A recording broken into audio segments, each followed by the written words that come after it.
Good morning, Raptor Freaks. Xiats here. It's Friday morning, and we're playing the Utah Jazz today. Last game of a 6-game road trip, finishing it up, and then we come back and we get the weekend off and play Boston on Monday. So, yeah, the Jazz, last game of the road trip. We need to win it so that we can be even for the road trip. We are currently 2-3 on the road trip. And yeah, we need to win this game. It's going to be tough, though, because Utah has played very, very well for a while now. Since December the 13th, they've only lost 4 games and they've won over 10. So they've been playing at a very, very high level, the Utah Jazz. The game that they beat us before Christmas was no fluke. They've been doing this to a lot of good teams right now. In fact, their last game, they just beat the Denver Nuggets, the champions. So they're serious. They're a very serious team. And people can think, oh, they're the Jazz from earlier this season that were mired at the very bottom of the Western Conference. But that's not true. That may have been true up until December the 13th, as I said, because since then, they've only lost 4 games and they've won 1, 2, 3, 4, 5, 6, 7, 8, 9, 10, 11, 12. 12-4 is their record over their last 16 games, 12-4. And that's beating Denver, Milwaukee, and Philadelphia the last 3 games. They beat Philly and Philly. They beat Milwaukee and Milwaukee, and they beat Denver on Wednesday. So, yeah, this is a serious team. No joke. No joke. And the thing about them, too, is they don't have any injuries right now. They're all completely healthy. There is not a single person missing from their lineup like us. And they switched their lineup up. Since we played them here in Toronto before Christmas, they played a bigger lineup. Now they're playing a smaller lineup, and they're starting John Collins at center, which is very interesting. Their starters are Chris Dunn, Colin Sexton, Simone Fontecchio, Lauri Markkanen, and John Collins. And they don't have a center starting like Olenek or Kessler at this point. They're bringing them off the bench. And then, of course, their 6-man, Jordan Clarkson, maybe the most dangerous player on the Jazz out of all of them, because he comes in and he just drops major points like off the bench. So Jordan Clarkson's definitely somebody we got to watch out for. Keontae George, the rookie, is another player that they're using coming off the bench that's been playing very well. And they even got I didn't forgot about this. They have Omer Yurt-7 from Miami in that trade. They got him last year too. So it's interesting. Utah's very good at this point. Their record is not fair to what they are. 19-20 is not going to tell you the story. You can look at that number and you will be misled. So today's going to be really tough, really, really tough. But I believe in our guys. I believe that, maybe we should differentiate ourselves from the Denver Nuggets, the Philadelphia 76ers, and the Milwaukee Bucks, who all fell to the Jazz in the last week. Maybe we should differentiate ourselves and hang them with an L. I'm all about it, Raptors. Y'all been getting raw end of things lately. You've been playing very competitive games. It's going to be tough, but I believe in y'all. For some weird reason, I have more belief in the Raptors than ever, even with our injuries. And let's talk about them right now. Otto Porter Jr. is doubtful to play today against the Jazz. It's his knee. Siakam is questionable for today's game with his back. So it may be that we still don't have Siakam back tonight, but that would be really good if we did get him back, because we need to be full strength as much as possible. Of course, Jakob Poeltl will not be playing tonight. He will be reevaluated in a couple weeks. And then Koloko is not playing also tonight. So this is our injury report. We have one. They don't. And that sucks. I hate that. I hate that so much. So, yeah, we'll have to see if it's a similar thing to last game where we start Thaddeus and Dennis with in those spots. Who knows? I could see that going small again because the Jazz have a small backcourt, and maybe we can match up quickly and Schroeder up against those guys. So, yeah, there's our injuries are a problem. They're definitely a problem. All right, let's do the ref report. Today's refs for the game in Utah. Number 1 ref is James Capers Jr. We had James recently. We won the last time James refed us. He's in his 30th year out of Chicago, Illinois. His favorite TV show is Blackish. His favorite movie is Malcolm X. His favorite musician is Jill Scott. His favorite book is The Shack. His favorite meal is lobster roll on Martha's Vineyard. His bucket list is to attend an English Premier League soccer match. I think that changed. I think he had a different bucket list on there before, and they went in and edited it. I don't remember him saying that. And he's a very good bid whist player. Bid whist, yeah. We know James Capers' father was a referee also. James Capers Sr., it says James Capers Jr., and of course, James Capers Jr. has been around for a long, long time. Now, as I said, we did win the last game that he refed us, but he's not necessarily a good ref to us. We win 45% of our games when James Capers is available. That's the same as Ed Malloy, just so you know. And the Jazz win 54%. So he favors the Utah Jazz today. 45 to 54 is the split. The second ref is one of my favorite refs in the NBA.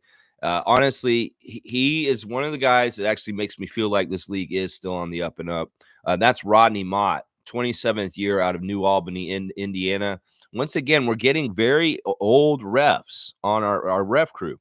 We had Leon Wood and Tony Brothers in the Clippers game after Darko's comments. And now we get in two 30-year refs with James Capers and Rodney Mott tonight also. And I'm not upset about that. In some ways, some of these guys are more trustworthy, but still, it is very indicative of Darko, who got a fine, only $25,000, which I was very shocked. That was a low price and well worth the rant the other night. Favorite TV show for Rodney Mott is Blackish also. They both like the same TV show. James Capers and Rodney Mott. And his favorite movie is The Shawshank Redemption. His favorite musician is Stevie Wonder. His favorite book is World Without Cancer. His favorite meal is vegetable stir fry. His favorite app is eBay. He most like to visit Jerusalem, and his hidden talent is interior design. Rodney Mott was in the U.S. Navy with 3 years of active duty and 3 years in the reserves. He is also old enough to be a referee in the CBA, y'all. So, yeah, Rodney, as I said, for the most part, I very much do trust him as an old head ref. We do lose more than we win with him, unfortunately. We did win our last game that he refed. We win 48% of our games when Rodney Mott's available. And the Jazz, unfortunately, win 55%. So he favors the Jazz 48 to 55 historically with win percentage. So, yeah, Rodney Mott and James Capers both favoring the Jazz so far as the refs. The third ref is Evan Scott, Nick Nurse's favorite, sixth season out of South Korea. His favorite TV show is Sports Center. His favorite movie is Inception. His favorite musician is Prince. His favorite book is Stalling for Time. He likes to eat steak and asparagus. His favorite app is FaceTime, and he'd most like to visit the Amalfi Coast. Yeah. Evan Scott was 4 months old when he moved to the United States from South Korea, and he played rugby at Radford University in Virginia. He's also a three-sport athlete in high school, competing in baseball, basketball, and swimming. Evan Scott is one of those younger refs that in some ways has had some storylines with him, but not bad ones, totally. We know that Nick Nurse used to like bully him when he was our coach. We win 63% of our games when Evan Scott is present, and we actually won the last game that he refed also this year. The Jazz win 50% of their games. So that is the ref that favors us, Evan Scott.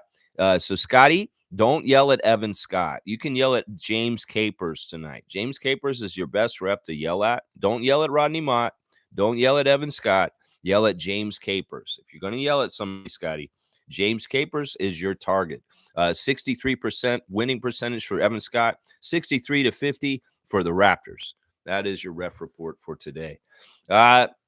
Looking at the ref report, I don't think that there's any reason for the refs to manipulate this game like the LA Lakers game. I think it's more likely that they just let us play straight up.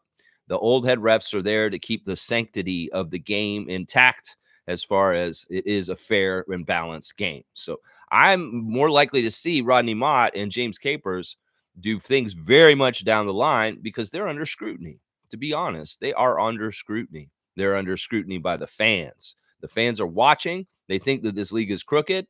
So they got to send people like Tony Brothers, Leon Wood, James Capers, and Rodney Mott to the Raptors games now so that they can make the illusion that the NBA is not crooked continue. They've got to continue. They've got to uphold that. And that's part of why they're there. All right, y'all. There's your ref report. I mean, seriously, I don't know. They could call it very, very much down the line today. I don't expect them to be. Why would they favor the Utah Jazz in this way? The Jazz have been winning so much recently. It's not like they need the help. And it's not like they really care who wins this game today. There's no real stake for the NBA in any kind of promotional way. That's part of what we're going to have to look at. Is there a stake in some sort of way because it's the Lakers or the Celtics or some bullshit like that?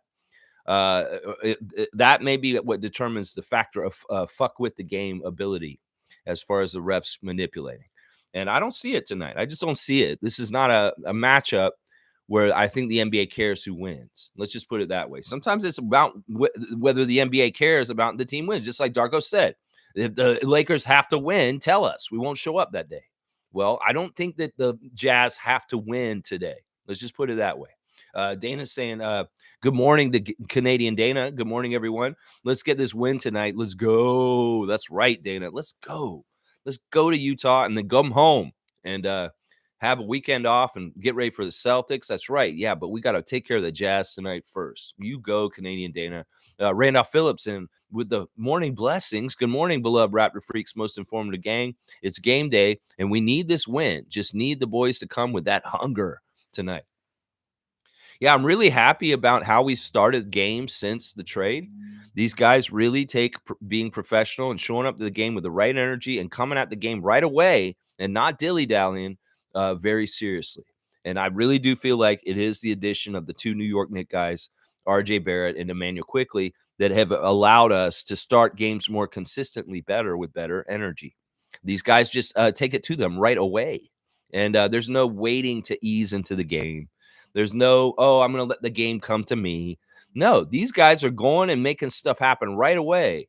And that's fantastic. We need to continue that. Good morning to you, Randolph, and blessings to all the Raptor Freaks and their families. Trevor J saying, good morning, Raptors family. Happy Friday and game day. Let's go. Trevor, you're not in Utah, too, are you? No. You said the next game you're going to be at is the New York Knicks game on the 20th. Okay. He's saying a morning greeting doesn't only mean good morning. It has a silent message saying, I have remembered the lovely people in my life. When you wake up, take care and have a great day. There you go. There you go. All right there, Trevor J. And Kyrie put the smackdown with 41 big ones over the New York Knicks. Yeah, I wonder if Milbester's going to show up since the Knicks have finally lost with OG Anunoby in their lineup. Very interesting night in the NBA last night, a couple of games. Also seeing that the Celtics lost too last night. Some good stuff last night for sure. Let's see. Trevor J's giving out memberships first thing in the morning before I even get in here. He's giving out memberships. Looks like he got a really nice list of members. Holy crap. Look at the 5 he got. You know, this is a good time probably to gift the memberships is before I get in the chat with whoever's coming in to wait for this. You're probably going to get the real ones like we did. Look at this list that Trevor J netted with gifted memberships. He's got Fun Guy, our guy in Mississauga, Mischief, the bass man. He's got Monique, the super fan Lawrence, getting her gifted membership this morning. Cowboy is getting gifted once again, the number one assist man on this channel. And then Chris, Mr. MSJ, Mr. AI chatbot. I'm making weird videos about the Raptors all of a sudden on G Flex channel. Yeah, look at that. Look at that. All-star at 5 right there. Getting gifted memberships from Trevor J. Good stuff, Commissioner J. Good stuff. And thank you for your philanthropy. Yes. Fiercey is here. Good morning to Fiercey Salsera, Scotty Barnes, Twitch family 2022. Good morning, fam. Happy Friday and game day. Let's give Utah back the ass whooping they deserve. Our new squad can definitely do it. Yeah, we do kind of owe them something. Now, RJ and Emmanuel weren't there for the first game against Utah. You know, in some ways, the other guys need to tell them, catch them up. So, yeah, we were beating them by 17, and we had them down pretty late in the third quarter, and they came back and beat us at home just before Christmas. It sucked. Oh, yeah? Yeah, we can't let that happen again today. No, we want it to be different. That's right. Get out there and change the outcome tonight when we play the Jazz later tonight. That's right. Fiercey, Trevor J is our Santa today. That's right. That's right. Trevor J, just a philanthropic man. Very philanthropic. Let's see. Fiercey's also saying the verdict was in reference to Darko's fine. 25,000. Took time for them to announce it. They had to be careful as they know it could trigger additional chatter. I'm okay with the amount, and I stand by Darko. Yeah, everybody's standing by him. Charles Barkley saying on TNT last night that he's a 100% correct what Darko Rajakovic said. Listen, Freddie got fined 30,000 last year for his incident with Ben Taylor. Same fucking problem. Can't you see this, NBA? The common denominator, other than it being the Raptors too, but every team has this issue. It's Ben Taylor. He's involved in both these situations with the Raptors the last 2 years. Well, Darko, some people are saying he got a $25,000 fine less than Fred because he makes less than Fred. That could be possible. I think it's more likely that he got a $5,000 less dollar fine because he did not name any of the refs like Fred did. Fred threw Ben Taylor's name right out there and specifically targeted him in his rant after the game last year. So I think that's the biggest difference. I don't think it's because of the differences in how much the guys made. I think it's just in that. And also, I think that Joe Dumars was lenient with Darko for certain reasons. And I think he was smart in how he handled it. I knew there had to be a fine, and it is fascist. I still stand on that. But this could be the best outcome as far as it. Because honestly, I thought the way he said things, the way he's so like saying this is fixed, this league is fixed, and you guys are deciding the Lakers have to win today. I thought he was gonna get like 100K. So hey, 25,000. I feel like that's well worth it in some ways. That's money well spent. Because honestly, the players are all saying it since in interviews that our coach has our back and he really looking out for us. The people in the league have way more respect for Darko at this point. There's a lot of people that I think it was well spent money. In some ways, that's weird to say that a frivolous $25,000 fine. This kind of bullshit. Just the whole idea of it is actually worth the money because all of the outcome and everything that had to do with it. It's crazy. It's crazy. They did have to be careful. They have to be real careful because in some ways it will unravel. Everything can unravel. It gets too far in that area. There's a lot of people in comment sections on social media that aren't mincing words anymore. They understand that this league is like WWE and they're going about talking about it more and more like this. They're organized crime to fix games so that people can make money. That maybe there are people that are also they could not. It may not even be the gambling. It may be just that NBA head office itself, official, is telling them, we need to make money as a league, and we need to protect LeBron James, his image, his legend, and we need to take care of him and do everything. Now, I watched this video yesterday. This guy is so amazing, Angry Old Hooper. He made a 20-minute video breaking down all of the plays from the Laker game on Tuesday that were fucked up. He shows it's a very, very great breakdown with the video footage, and he will point out every little thing that's fucked up about that Laker game, and you can go look at it. Old Angry Hooper is his name. I'll put a link in the comments. I think as many people that are Raptors fans or just NBA fans in general need to watch this video so they can really understand just how they're doing it. It's very cut and dry, and this guy's really good at breaking it down. And yeah, it's very interesting. Obviously, the guy really hates LeBron. It's very interesting. The thing the guy made. So I'll share a link in the chat, in the comments of this stream afterwards, so you guys can find it. It's in the community tab right now. If you want to find it before I put it, it's on our community tab on this channel. Just if you want to see it. W at Trevor J. Yes, Isaac Campbell. Yeah, what a great group that got it there. Cool Cat saying, good morning, Rapid Free crew. Game day. I pray for health for all of our players. There you go. Cool Cat. Yes, I do too. In some ways, I do those kind of prayers all the time. And I guess I haven't been doing them strong enough for the Raptors lately. But yeah, I hate this. This is an inopportune time for us to get injuries. And we need to be fully strength to be our full best and be able to play. Jimmy saying, good morning, freaks. Good morning to you, Pope of Positivity, Jimmy Pope. G saying, good morning. Not sure if you covered this, but I think Grady has been called up. Grady's been called up? No, I don't think that's right. I don't think that's right, G. Where are you? Where's your source? Because I haven't seen it anywhere on Twitter. And then the other thing is, you got to remember, he sat out the other day because of a contusion. It wasn't because he wasn't. The only reason why he wasn't in the box score is because he's injured. He was sitting in Mississauga. I don't think this is true. Now, you got to give me a source, G. Fiercely saying, Lex, out of curiosity, those ref reports, are they updated on a daily basis, or can you see the scheduling before? I'm wondering if they're adjusted on the fly depending on certain situations. This is a great question, Fiercey. And since this is an area of expertise for me, I will tell you this right now. They assign who the refs are going to be a couple weeks in advance. They have to, because they have to direct the plane tickets. They got to get the plane tickets. They got to get the hotels. They got to get everything organized for them. So it's not done way in advance, like months or ahead of the season, but they do the schedule for the refs weeks in advance. They could not foresee anything that's happened in the last couple of weeks unless they're really good at premeditating and kind of like scheduling things in a certain way. They could have very well been like, all right, we're going to schedule the Lakers game on that Tuesday with Ben Taylor, and he will be the agent that's going to be in LA to ensure that the Lakers do not lose to the Raptors. They could have decided that 2 weeks ago. And then they're like, well, if there's any kind of weirdness, we'll have Tony Brothers ref the Clippers game the night after.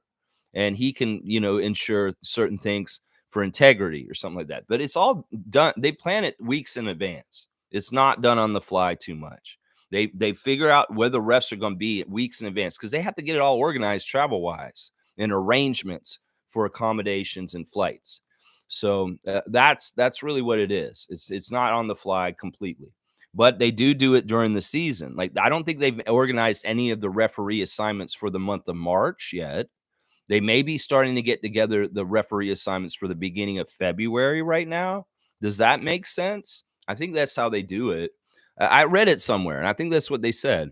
Evelyn's saying, "Good morning, fam. Happy game day. Let's go Raps." Because part of it is, Fiercey, they've got to understand if the ref is not doing very well or they get in trouble, they get demoted on the down low. Like, they either get sent down to the G League for a bit, or they don't get assignments for a while.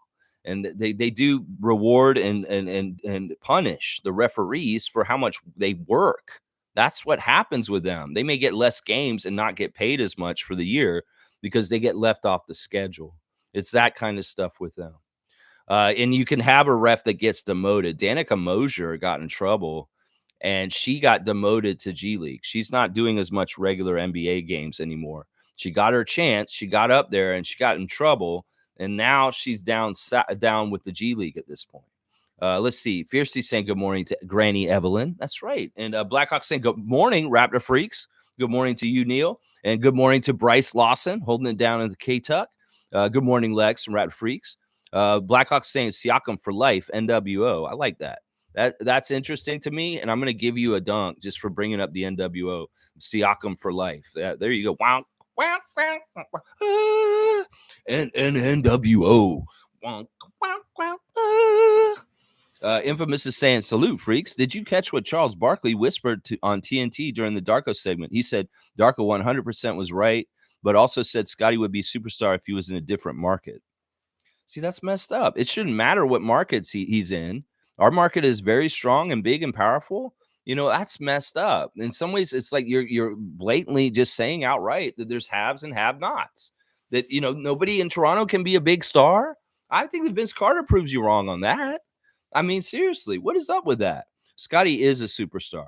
And you know what? If he can't be a superstar because he's in Toronto, well, what the fuck does that say about the NBA?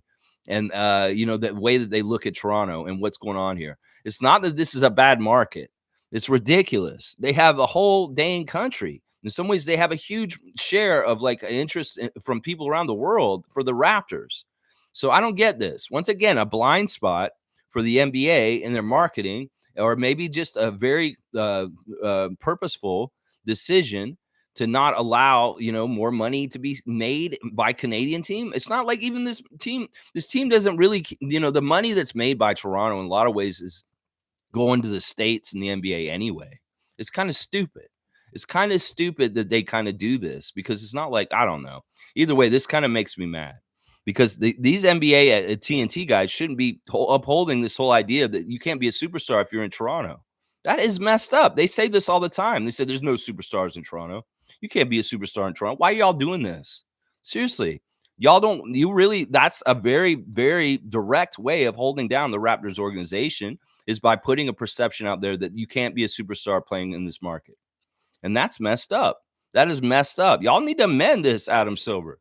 Seriously, if you're going to listen to Toronto fans this week, because we're crying out and saying something about how your league's corrupt, well, you need to hear this part of it. That, you need to allow for us to have superstars. What used to be David Stern's dream was all 30 teams had superstars that were marketable. And he encouraged this. He wanted each team to have a number one guy that they could market the hell out of them and make important.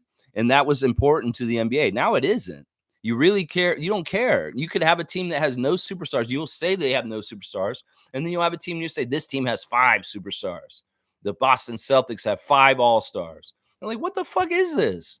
It used to be David Stern's old league. There was Alex English on Denver, Rolando Blackman on Dallas, Larry Bird on Boston, Dominique Wilkins on Atlanta. You used to have superstars for each team, and you'd market a one main franchise player as being that guy. Why can't we still do this, NBA? Why is it that, NBA is saying that the Raptors can't have superstars anymore? Why? That's stupid. We've had superstars all along. Siakam's a superstar. DeMar and Kyle were superstars. Kawhi was a superstar. Chris Bosh was a superstar. Vince Carter was a superstar. I just don't get this. What does this even mean? How do you quantify the word superstar? Like, what the fuck does that mean? Superstar. Like, is it some sort of point threshold? Is it some sort of cumulative fantasy points threshold? How do you quantify whether you're a superstar or not? Is it the gates, just like a wrestler? Oh, so Hulk Hogan's a superstar because look at how much he made for our gate. Well, how do you quantify this, Charles Barkley and TNT guys? Thank you for agreeing with Darko, but I want to get this other part right. How do you quantify superstars and how do you anoint them? And how do you make it? Is it just a media PR people in the office in New York at NBA headquarters saying, we need to figure out our next superstars and we're going to anoint them. We will touch them with the hand of Adam Silver and anoint them some sort of superstars. How the fuck do y'all decide this? Can't they just do it on the merit of their play? Couldn't Scotty just play like a badass and get an organic following as a superstar in this league? Or no, if he gets that, you're going to hold it back. You're going to get him a detriment. And you'll do it in the way that you did it with the refs on Tuesday night, where you don't give them calls. And you say, oh, is the whole idea of the superstar card the one that you get the calls like LeBron does? And you're like, no, well, that's the thing. That's why Toronto doesn't get any superstars, because we don't want to favor them with referees, because superstars get referee calls. Is that what it is? So the whole holding the status quo is Charles Barkley and them saying, well, they don't have any superstars because they are not going to get any referee calls. Is that what it is? As I can winders the shit out of this, and I can go all over the place on this NBA headquarters and your bullshit and your PR and your anointing of superstars who get favor from referees, because that's what this sounds like to me. Is that Charles Barkley saying, well, he'd be a superstar if he's another market, meaning he would get superstar calls if he didn't play for Toronto because there's a bias against the Toronto Raptors. That's what it sounds like to me right there. What can you do? What can you do? We have superstars. You just don't call the fouls, you fucks. That's right. Bryce is saying temperature drops below 0 this weekend here in Kentucky. Brr. We're getting big storm again. The storm this week here in Toronto was supposed to be snow, but it's been rain. Well, they're saying it's going to be snow now this weekend. So I don't know. They've been saying it's supposed to storm all weekend and storm all week. Well, it was a rainstorm this week. Blackhawks saying it's Darko's first fine. Silver warming him up. No. I mean, getting him mad. Yeah, getting him upset. No, we don't warm him up. We don't want him to get more fines. I think what he said is enough in some ways. People remember this. And in some ways, people could say, just like last year, Fred VanVleet, and they knew what you were saying because it was his rant against Ben Taylor. Well, in some ways, people can say Darko this year. Yeah, well, all I have to say about this is Darko Rajakovic. Oh, okay. I know what you mean because of what he said when he got fined $25,000. Okay, that's shorthand.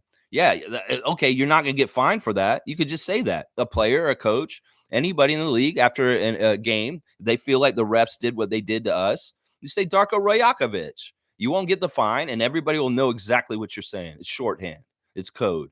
And that's enough right there. Yeah, Trevor's saying, Lex, I'm glad I put that clip in the chat yesterday. Yeah, that clip was very good. That angry old Hoopers clip is very well done, and I appreciate it. In some ways, you put a lot of different stuff in there. They're hit and miss, Trevor. A lot of this stuff, I'm like, I didn't need to see this, but that one I was very happy you posted. Yeah. Infamous is saying, I believe the machine will start pushing Scotty to another market. I know this is unpopular to say, but I'm getting Vince Carter vibes as far as pushing him to a U.S. market eventually. No, I was always worried about this right from the start, Infamous. That's part of the problem. That is part of the problem right there. Now, we can combat this with our salary, paying him and retaining him in the ways that teams are supposed to be able to retain their players. And, we'll have to see. Now, the other thing that's in our favor is Scotty's a lot more warmer to this market than Vince was. Vince was kind of just full of shit the whole time. He just showed up and he was just kind of enjoying everything and stuff. No, Scotty's a little bit more connected to us in a real way. And I don't know, that may count for something. So I don't know. We'll have to see. I do have worries about this. It could very well be that Scotty's got like an extended Kawhi mentality. It's like, I'm going to be in Toronto as long as I have to be. But when I get a chance, I'm going to try and get out of here. That could happen. That could happen. And I hate the think about that. I hope that he can bond with us and that Masai and Bobby can run our team in a good enough way that he buys in. And he's like, you know what? I'm really happy in Toronto. I like all the things that are happening here. There's never been anything that's been upsetting as far as they've been trying to build a good team around me this whole entire time. And we've had different levels of success.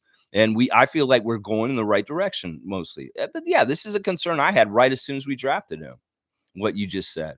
This is part of the reason why I sat and watched him on Twitch for summer for 200 hours, because I wanted to get in his brain. I wanted to understand if there was parts of it. And I'll tell you right now, I'm not totally sure. I think that mostly he is loyal to us and he will stay true to us, because in some ways he's a lot like Masai. And Masai is very loyal to us. Let's just put it that way. So I think Scotty's a very loyal kind of person in general, just in his life with people. So Jimmy's saying, I saw a report that Grady got called back to the team as well. Don't remember the source though.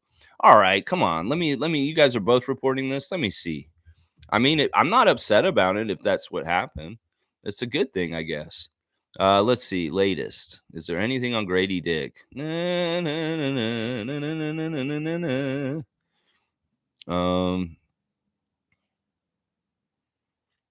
don't see it. I don't see it, guys. I don't know if there's some sort of report like this. There's just not anything here saying. Oh wait, here it is. Is that right? Raptors have recalled Grady Dick. He'll rejoin the team in Utah. Grady has been working through his conditioning program and looked improved in G League. Okay, that's one source, and I don't even know if that's actually a real source. That's the problem. Is like I don't trust that source, guys, because it doesn't look like an official source, and I'm not seeing it anywhere else. Now, it may be true. It may be true. Let me just check Josh Lewenberg. He's probably the best person to check for sure. But if he didn't say anything, he probably, who knows? He may not know though. Yeah, he didn't say anything about it. Let's see if Blake Murphy said anything about it.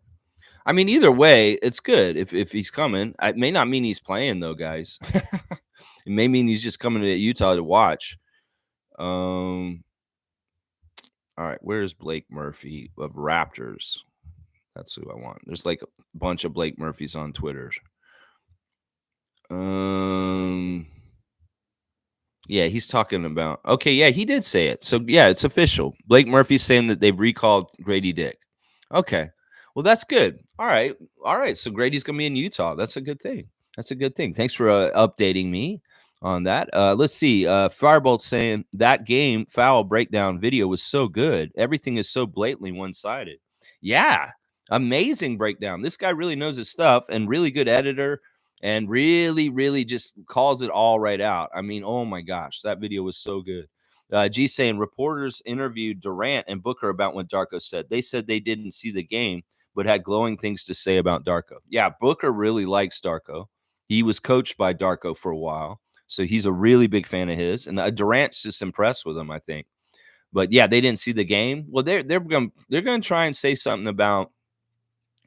They don't want to get in trouble themselves. They could say they probably did, but I don't know. They probably did. Maybe they didn't see the highlights. Fiercey saying, thank you for explaining the ref scheduling. No problem. No problem, Fiercey. And Fun Guy saying, I gave up smokes after the last game, but here I am 2 days later planning on enjoying this game tonight after a smoke. Laugh out loud. I hate it. You're talking about smoking cannabis or smoking cigarettes. You smoke up quit the cigarettes for sure. For sure.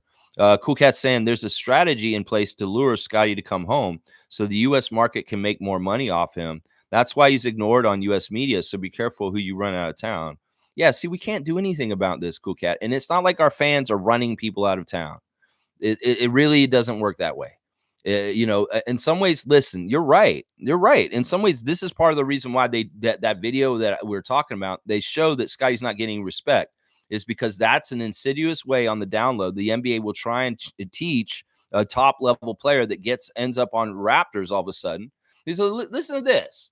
The NBA never wanted us to draft Scotty. Masai Ujiri went against the script and picked Scotty at the 4th pick instead of Jalen Suggs.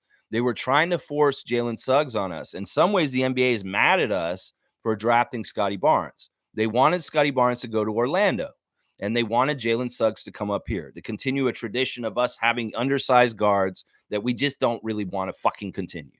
So Masai angered the NBA when he drafted Scotty, but they can't do anything about it because it was so official and everything. And in some ways, they're annoyed. They're annoyed with him. So it's true. There is definitely an undertow that people are going to try and draw him back into the States for financial reasons. And that's the thing. That's why we need to make him subway guy up here. That's why we need to make him as much, happy as much as possible up here on the highest level. Now, that's why I think he should do the dunk contest, because even if it's like Vince and whatever, he could make himself a huge superstar without their schedule down there while he's still on Toronto. And that's why I'd like him to be in the dunk contest at some point. He should be in Toronto for his whole career if we're like any other team in the NBA. If we are like any other team in the NBA, like the Giannis can stay with Milwaukee for his whole career, there should not be this fear or this problem where we can't keep our superstars because of this particular situation we're talking about. In some ways, this is another level of how this league is just not fair, is that it can't be considered. And the whole thing talking about superstars with Charles Barkley right now is what we're talking about today. And that this should not be that our team is not allowed to have a superstar level or this kind of level of player. They didn't like when we snatched Kawhi for a year, and they made sure we didn't keep him after that. They don't want us to have a certain level tier of player on our team. They don't. And if Scotty grows to this, that's why the perception of them trying to say, oh, when Darko said he's the face of the league, people got upset because they don't like the idea of somebody like that being on the Raptors roster. And in some ways, that's not fair. It's not fair as far as like, all right, you're already deciding the Lakers going to win on Tuesday. It's not fair to say that our team can never have a top tier level player. It's just not fair. So whatever, either way, we just got to make the best of it and protect Masai Ujiri and understand he's going against the grain. He's being a gangster against things that they don't want him to do. He's drafting Scotty Barnes when the NBA doesn't want him to. He's doing things like trading to get Kawhi Leonard and getting us our first championship. He's doing things that the NBA never wanted us to do. And that's why every single Raptor fan should praise and protect and really, really love Masai Ujiri. You really, really should, because you don't understand how difficult his job is. Carl's here. Good to see my brother. What's up, freaks? Happy Friday. TGIF, Carl. I hope you've had a great acclimation back to being back in Atlanta with work week and stuff like that, and everything's going good for you guys down there. Jimmy's saying, yeah, that old head hoop fan video was great. It's funny to me. People deny that the league has an issue. Yeah, he cut and dry, just chopped it up and put it out there. And I'm glad he's getting a lot of views. I'm glad he's getting a lot of views. It's so funny because, like, I was telling my buddy Stevie Roots on the phone yesterday, these LeBron fans are very much like MAGA people. They don't care what's the reality of the world. They're just going to go by what their leader says. So when LeBron did that interview after our game on Tuesday, and he said the Raptors fouled a lot and we didn't, and he couldn't even say it with a straight face. He looked like he was lying when he said that. They just took that as the gospel.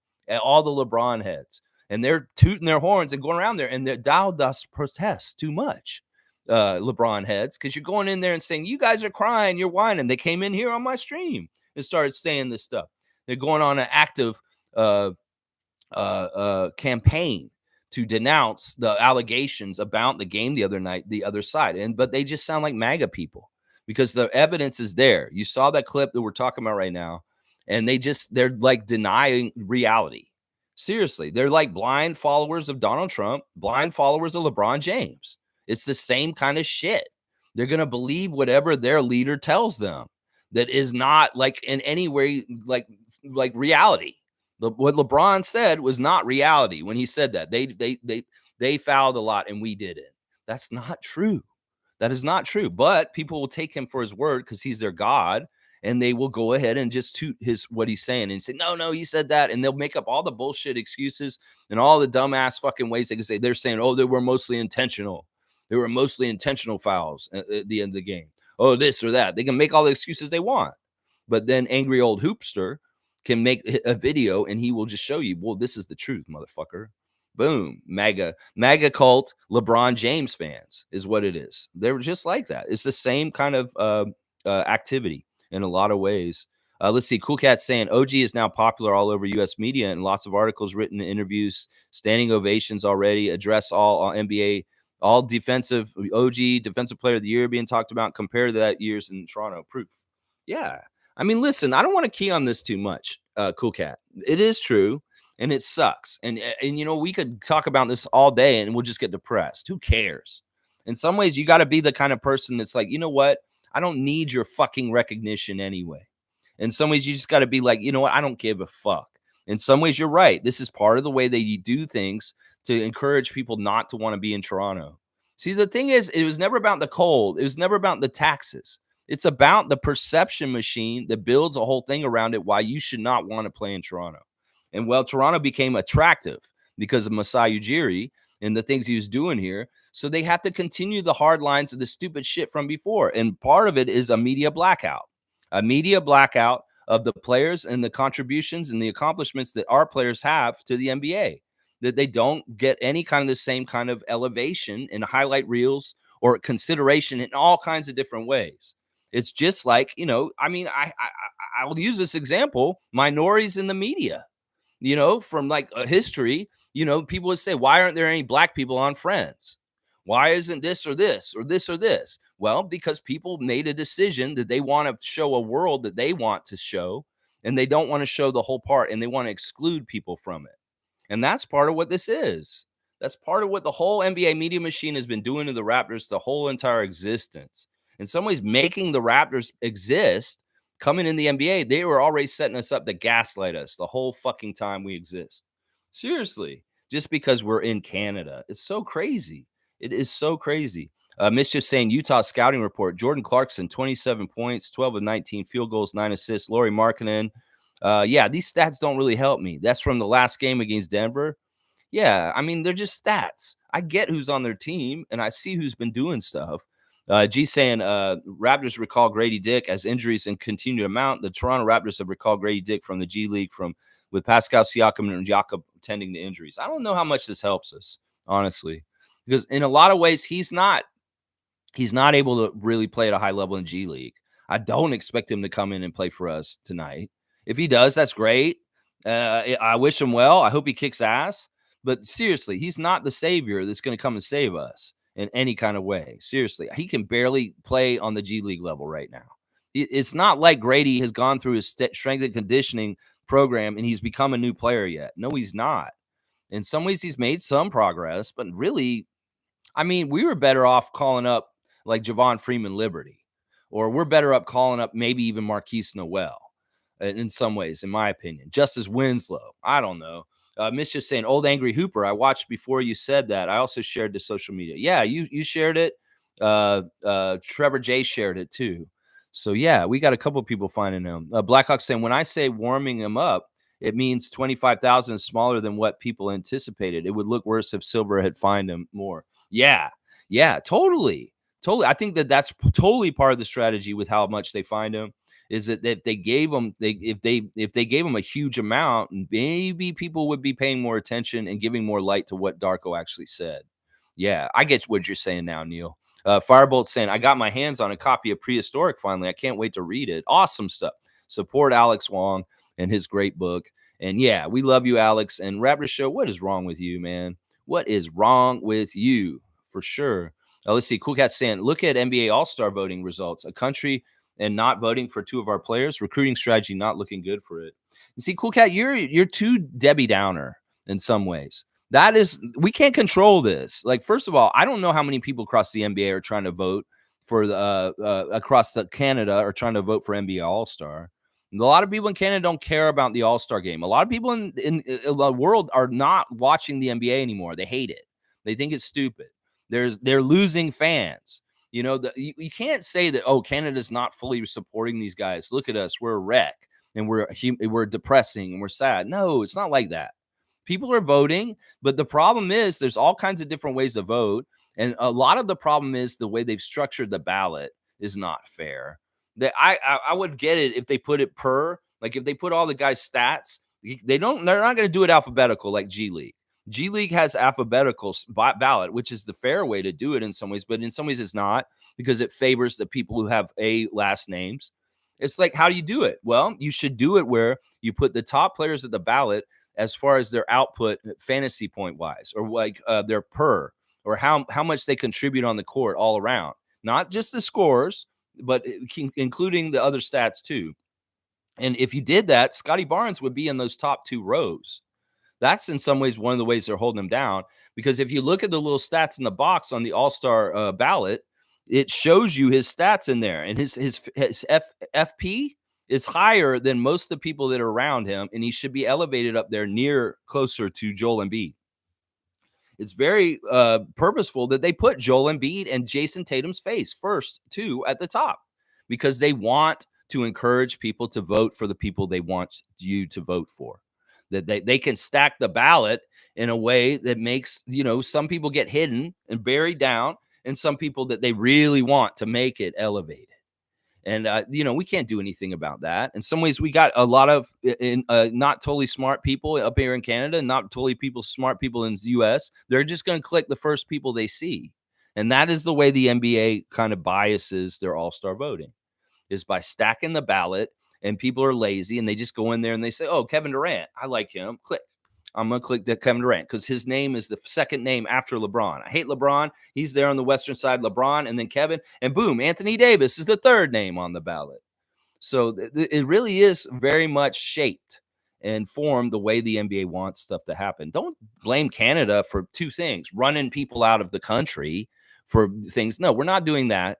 We're not doing that. And then second, don't blame us for not supporting and voting enough in the All-Star game. Seriously, there's apathy because what's the point? And to be honest, a lot of people in Canada don't give a shit about the NBA. Honestly, it's not like we can count on the 10 million people of Canada, or however many people of Canada, to just all vote ensemble for Scotty Barnes and Pascal Siakam. A lot of these people don't care about basketball. They really, really don't. There's not a huge percentage of Canadians that are that interested or crazy invested like we are. There really isn't. In some ways, there's a lot of casuals that go to the games, enjoy the entertainment value, but they don't vote because they don't care. They're just going to the game for fun. So there's a lot to this.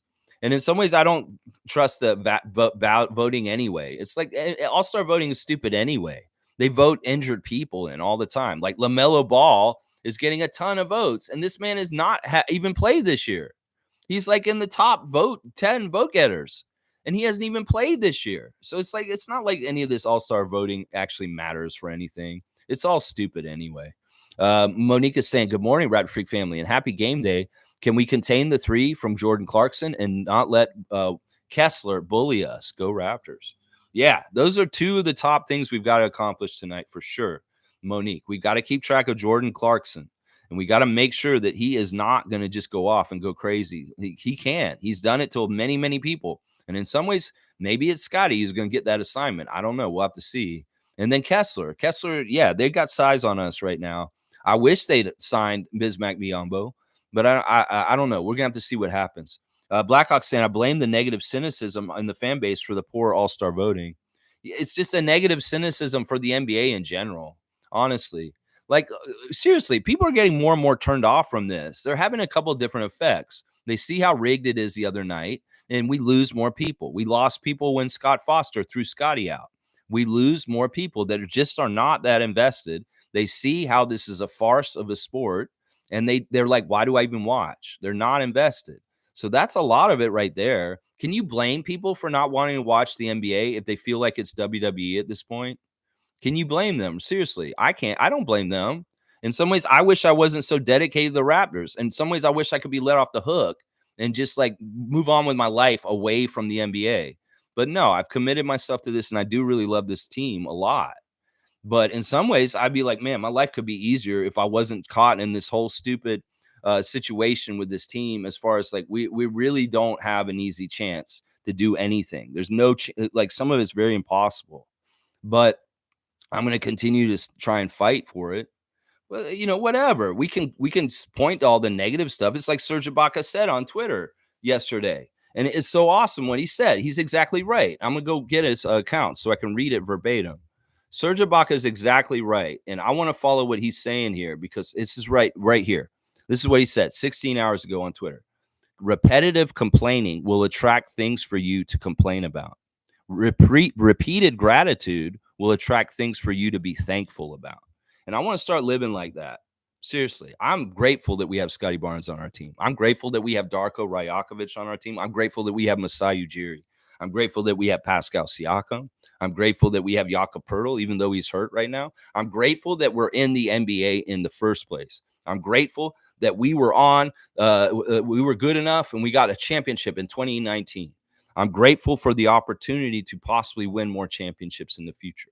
I'm grateful that I have my health and I'm in good shape and I have people that love me. We can just say things that we're grateful for over and over again instead of saying, oh, well, Scotty's going to leave. They're going to try and pull us away from us. This team is not getting support from our country in the right way for all-stars. No, let's start talking about the good stuff because Serge is exactly right. You talk about the blessings and more blessings add on to it. In some ways, we could be delusionally positive and happy, even if the house is burning down. And in some ways, maybe we can garner more good things to happen just by being more positive about things. I think Serge is exactly right. You want to look for problems and talk about the problems all the time, you'll get more problems. If you want to look for good things and talk about the things you're grateful for, you'll have more of that. And in some ways, I want to change. It's not just being a positive fan. I'm being a positive fan, but I'm being realistic and talking about the things that are happening with the team and trying to work through it. But in some ways, I need to go above and beyond and just be really positive, according to Serge Ibaka. And I kind of go with that. The Cowboys saying good morning and bam, Raptor Freaks. It's game day. Let's get this W. Bless you, Trevor J. Thank you for the membership. There you go. See, good things and gratitude and good things will happen to you. Cowboy got a blessed membership. Cowboy's so giving to everyone himself. It comes around and it gets him back. And Trevor J got him today. There you go. Cool Cat saying our media and fan base need to stop being negative and divisive, especially on social media. When we gaslight our team, we suppress support, voting interest. Don't bite the hand that feeds you. Yeah, I'm all about that. But how do you control everyone, Cool Cat? Once again, you know what you have to do? You have to realize what you can and cannot control in this world. That's the key to happiness. If you want to corral the whole entire Raptors fan base and tell them exactly how they're supposed to behave, well, I'd love for that to happen. But we can't. In some ways, all we can be is a good role model. We can talk about it on this channel. I try and encourage Raptor fans to become better fans in all kinds of different ways all the time. But there's always going to be like fake imposter people that are not fans acting in nefarious ways around our fan nation. There's always going to be this kind of bullshit in this situation. In some ways, we can acknowledge it and say it's there. But in all other ways, we can talk about the good stuff too. Like amazing fans like Trevor J that's going all around the country and going to all these Raptor games. Like fans like Monique Lawrence that have been following this team since the very beginning and just absolutely die hard, ride or die till the very end, no matter what. We can talk about the negative people and put them more on blast, but what is the point? We're doing the thing that we're looking at the bad stuff. We need to look at the good stuff more. I think Serge is right. I think that we preordain ourselves for more and more misery the more we focus on the problems, is what I'm saying. Mischief is saying today's votes count for 3 votes. Vote Scotty Barnes and Pascal Siakam. That's right. Fridays are triple vote days, and today is one of those days. Go and vote All-Star. In some ways, I could be cynical and say, what does it matter? It's all rigged and set up already. Do it anyway. Just do it in the spirit of it. And hopefully the coaches will get it right. And one of our guys will get on the All-Star team. That's all I want at this point, is the coaches to put one of the Raptors on the reserves. And that'll be enough for me. Let's see. Infamous is saying Shams reported that everyone on Golden State is on the table to be traded except for Curry. Very interesting. I wonder if this will affect us in the trade market.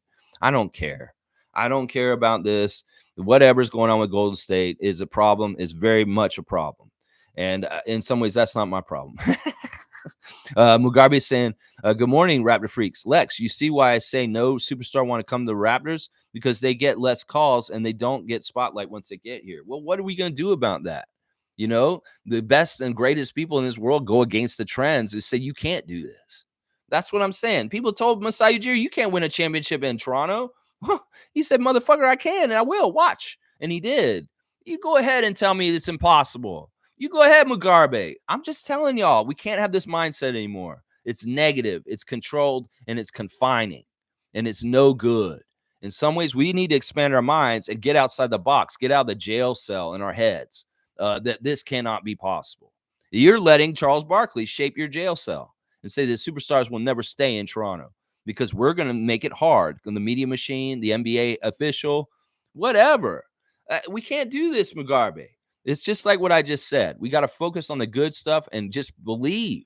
In some ways, I'm going to say Scotty's a real one. Scotty's a Canadian. Scotty is somebody who loves Toronto. He's got, just like players, their first team is always their favorite. The team that they started with, he's always going to remember his rookie year and the roster he played with that year. He's always going to remember his times with everything that has to do with the Raptors. And in some ways, that may matter in his decision making. That may matter. We'll have to see. Mugabe, I don't want to be worried about this because there's not the time to worry about this. Right now is the time to try and win and go and do what we're doing in the present. A lot of people are getting too far in the future and all kinds of different things. And in some ways, the most important place to be is now. And that's the only place we need to be because now is now. And all that shit we can get worried about in the tizzy about Siakam's extension like we have been already, Scotty's future, who cares? We're in it right now. We go forward right now. And this is why we always say the most basic thing that matters is trust in Masai. Because if you trust in Masai, no matter what happens, he has got our back. And he's going to make sure we're okay, no matter what. You know, he's proven it. We've gotten in really bad situations with Kawhi leaving, going to Tampa, all this stuff. He had our back this whole entire time. And we will continue to have his back while he's still around us and working for us. And we need that. We need that. Baki Grappler is here. 9:30 is the time. We're here every morning talking Raptors. We need to unleash Jonte tonight as a starter. Thad is getting bullied and getting fed to the Wolves. Yeah, I mean, I don't know if that's totally accurate. I think he's been a suitable stopgap. He's been a good enough pro. He's been a solid enough. Now, listen, I think that a lot of fans do not understand. People get beat in the NBA all the time. You know, you're going to get beat. Their players in this league are good. They're the best players in the world. And, you know, if you see somebody get beat on defense, they automatically think, oh, they're suck. No, there's going to be plays where people get beat. And that's just what's happening sometimes. In some ways, that is going to get beat by Anthony Davis. I'm sorry. That's just, you look at Anthony Davis's arms. So, I mean, we got to go with what we've got to go. Now, you want to blame Bobby Webster for not having enough centers on this team? Sure. We could maybe do that. But I don't know if Jonte should start. I would be okay with it myself. But in some ways, once again, this is Darko's decision. He does certain things a certain way. I think that starting Thad has been okay. It's worked out pretty well. It could have gone worse. I would have said it's been bad, but no, he's been solid. So I can't say that I completely agree with this. He's not getting bullied. He's not getting fed to the Wolves. I don't think that's accurate. He's been a capable stand-in, and he's not hurt us that bad, honestly. He really hasn't. Let's see. Fiercely saying at Mischief, thanks for reminding me. Done. Triple vote day. Get those votes in for sure. Firebolt is saying now that absolutely cool cat, because casual fans don't really understand what they're watching. So they just listen to what our media are saying in the pregame shows and during the game, all negative. Yeah, they condition Raptor fans to hate themselves. You know, in some ways, the media did this to black people for many, many decades. In some ways, the media was sending messages for people to not really like themselves because of the bullshit they see on TV and movies. This is the same kind of shit.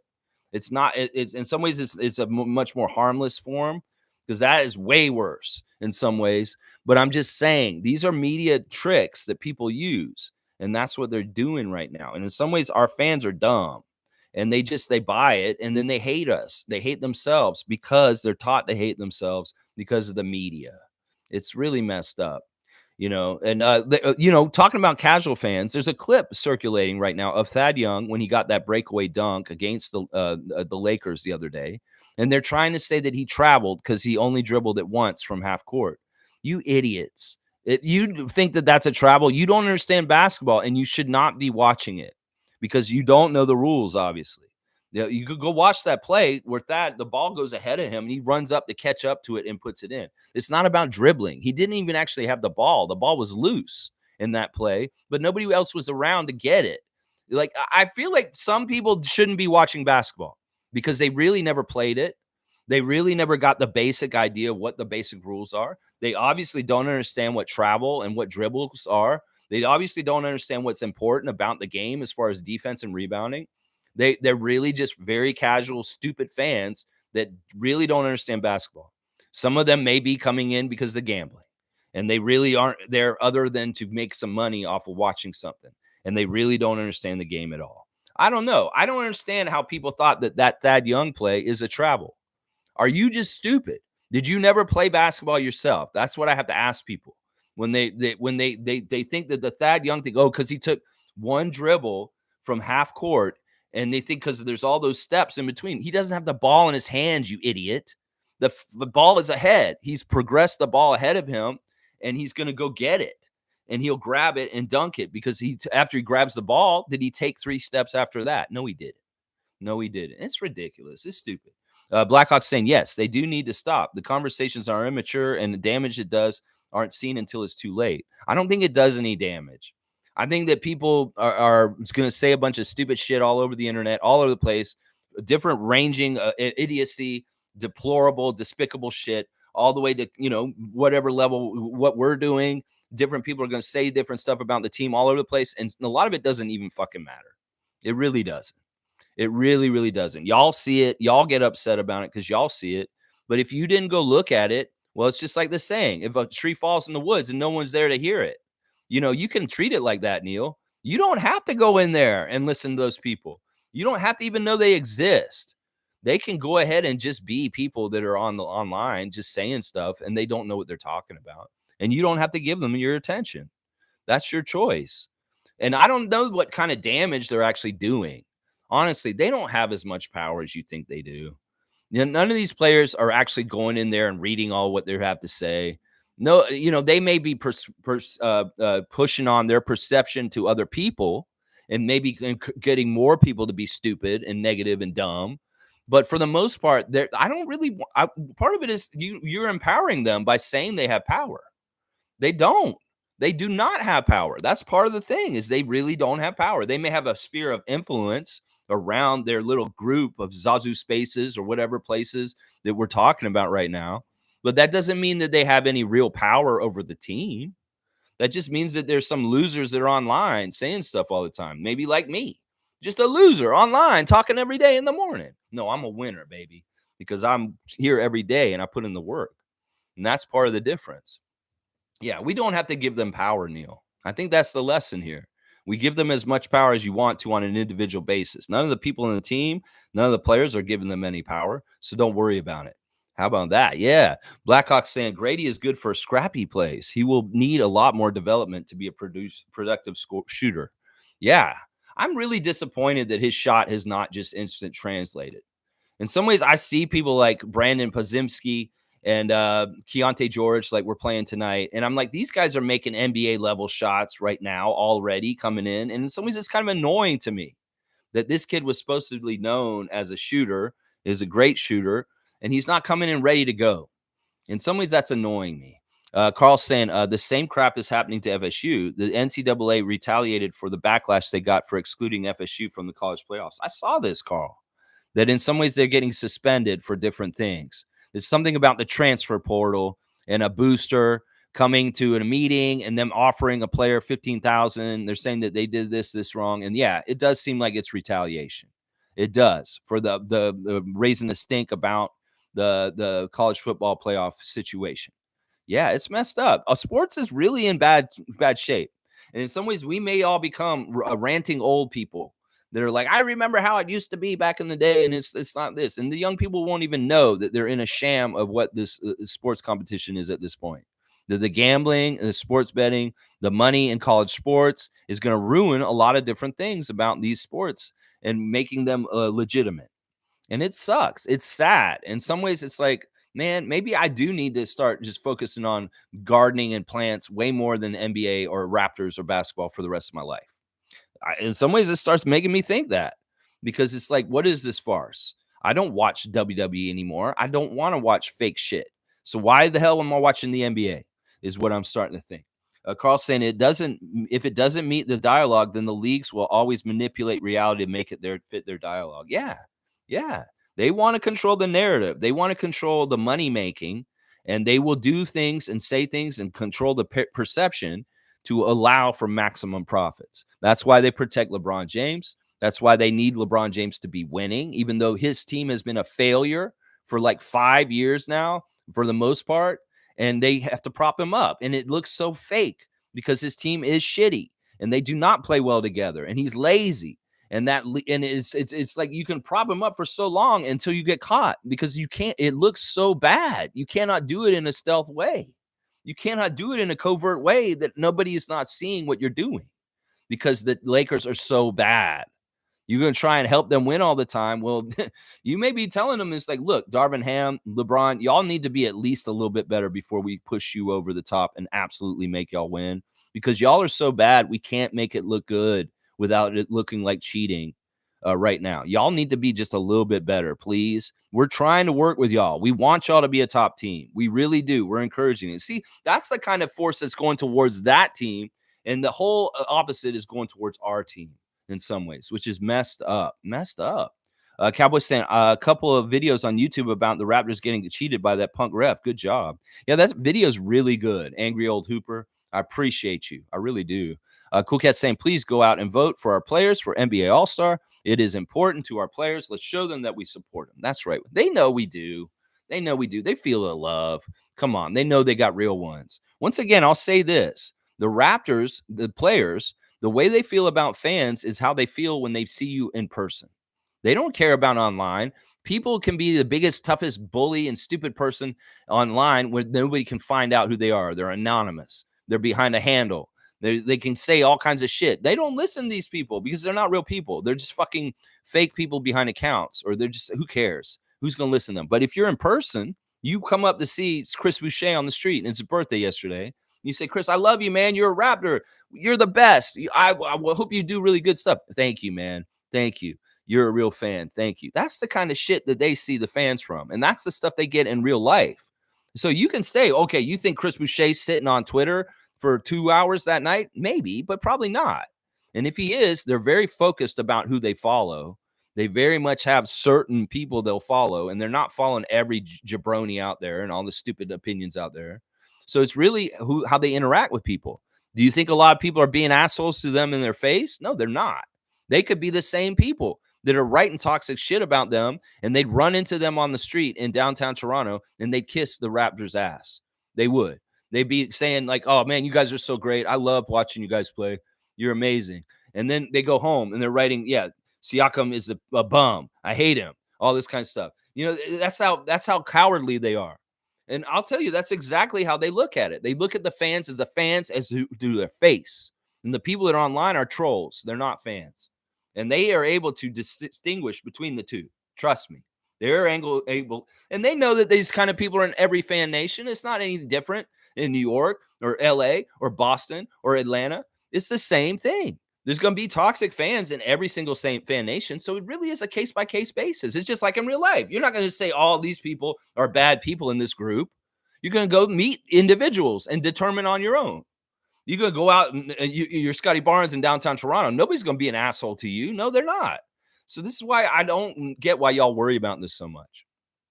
Because really, the trolls are trolls. The fans are fans. And they know how to distinguish between the two. They really do. Let's see. Jimmy's saying, I'm going to say this. I would really love to see a Raptor as an all-star. But being honest, we really don't deserve it this year. That's not true, Jimmy. I'm not going to agree with you on that.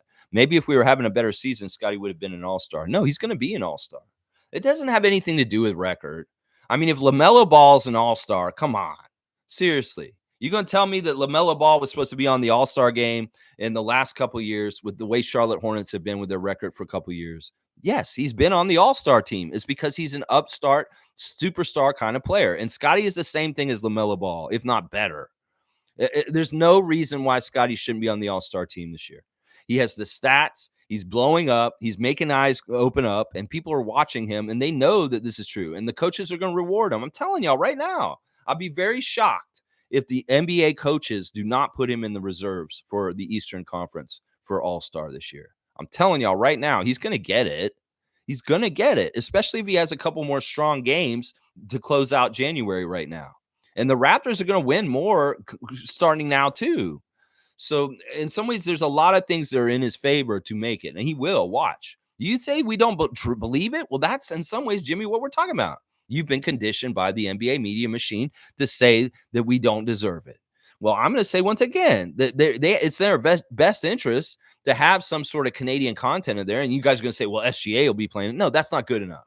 You need to have a Raptor at the game, not just a Canadian player for playing from another team like Jamal Murray or SGA. No, you need to have a Raptor there also if you really want the country of Canada to tune into the NBA All-Star Weekend. Adam Silver is what I'm going to say. So one way or another, somebody's got to be involved somewhere down there.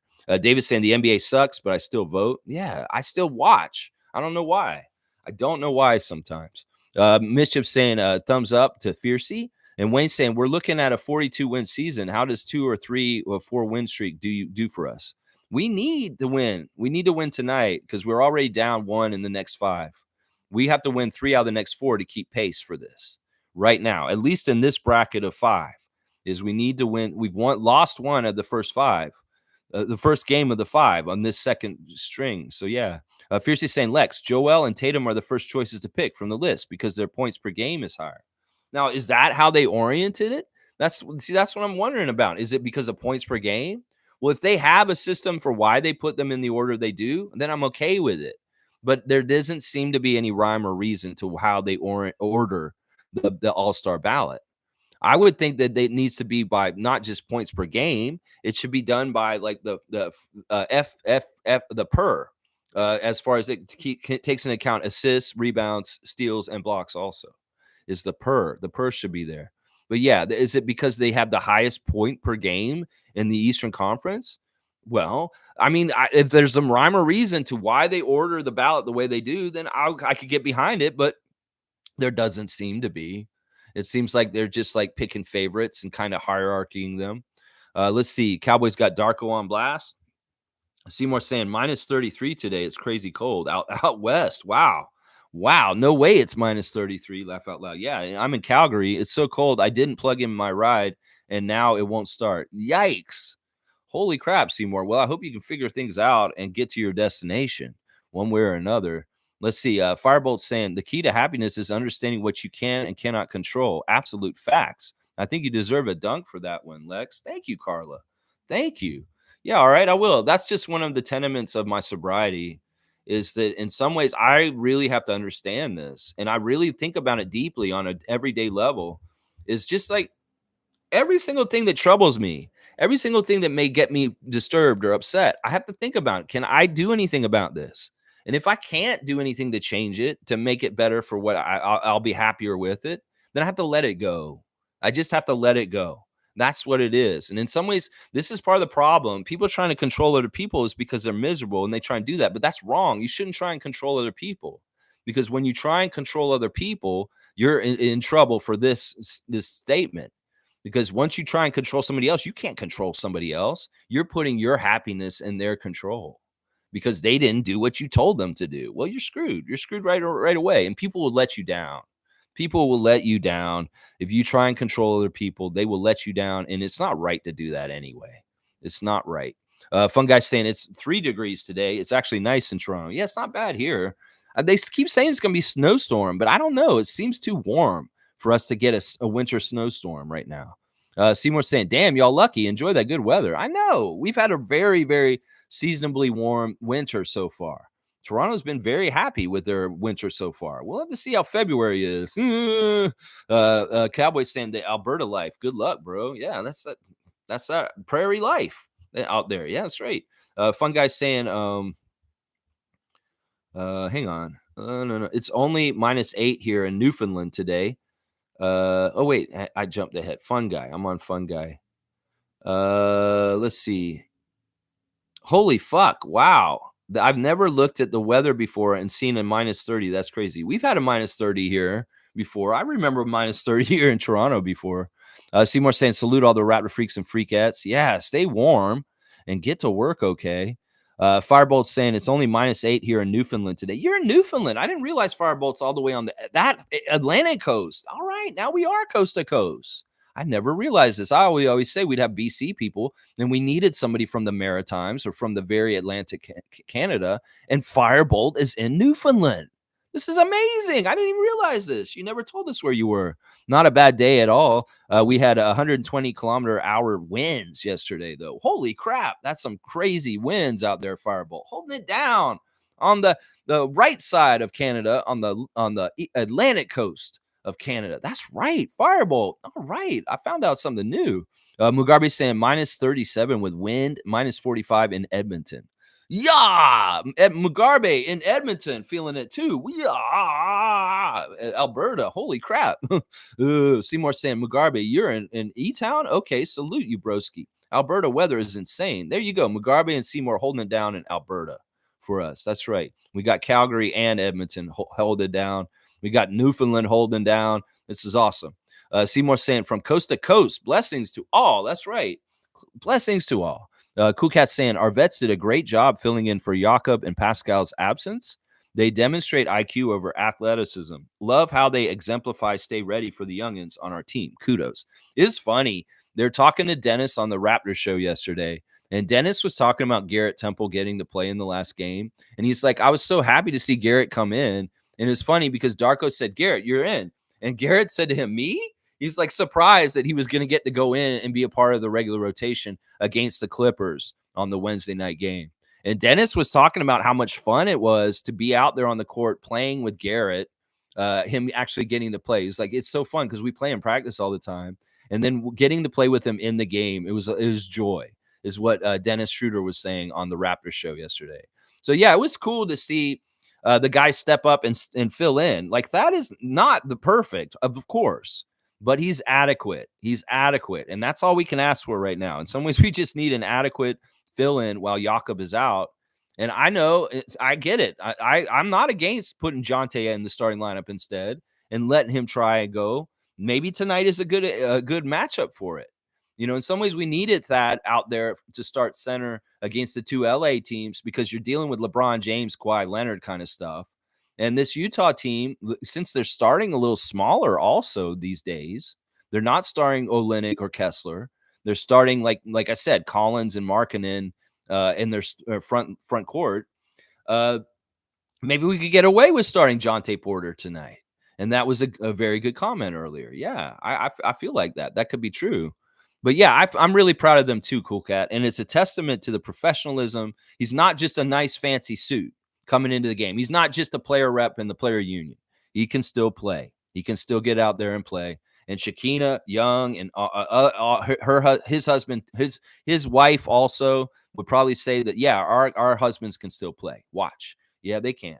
Trevor J saying, Lex, that is New York Knicks fan. He is not here today in the chat. Maybe he's licking his wounds. Yeah, Milbester. I want to see Milbester come in here. He's not coming in to talk to us because the Knicks lost yesterday. I want the report, Milbester.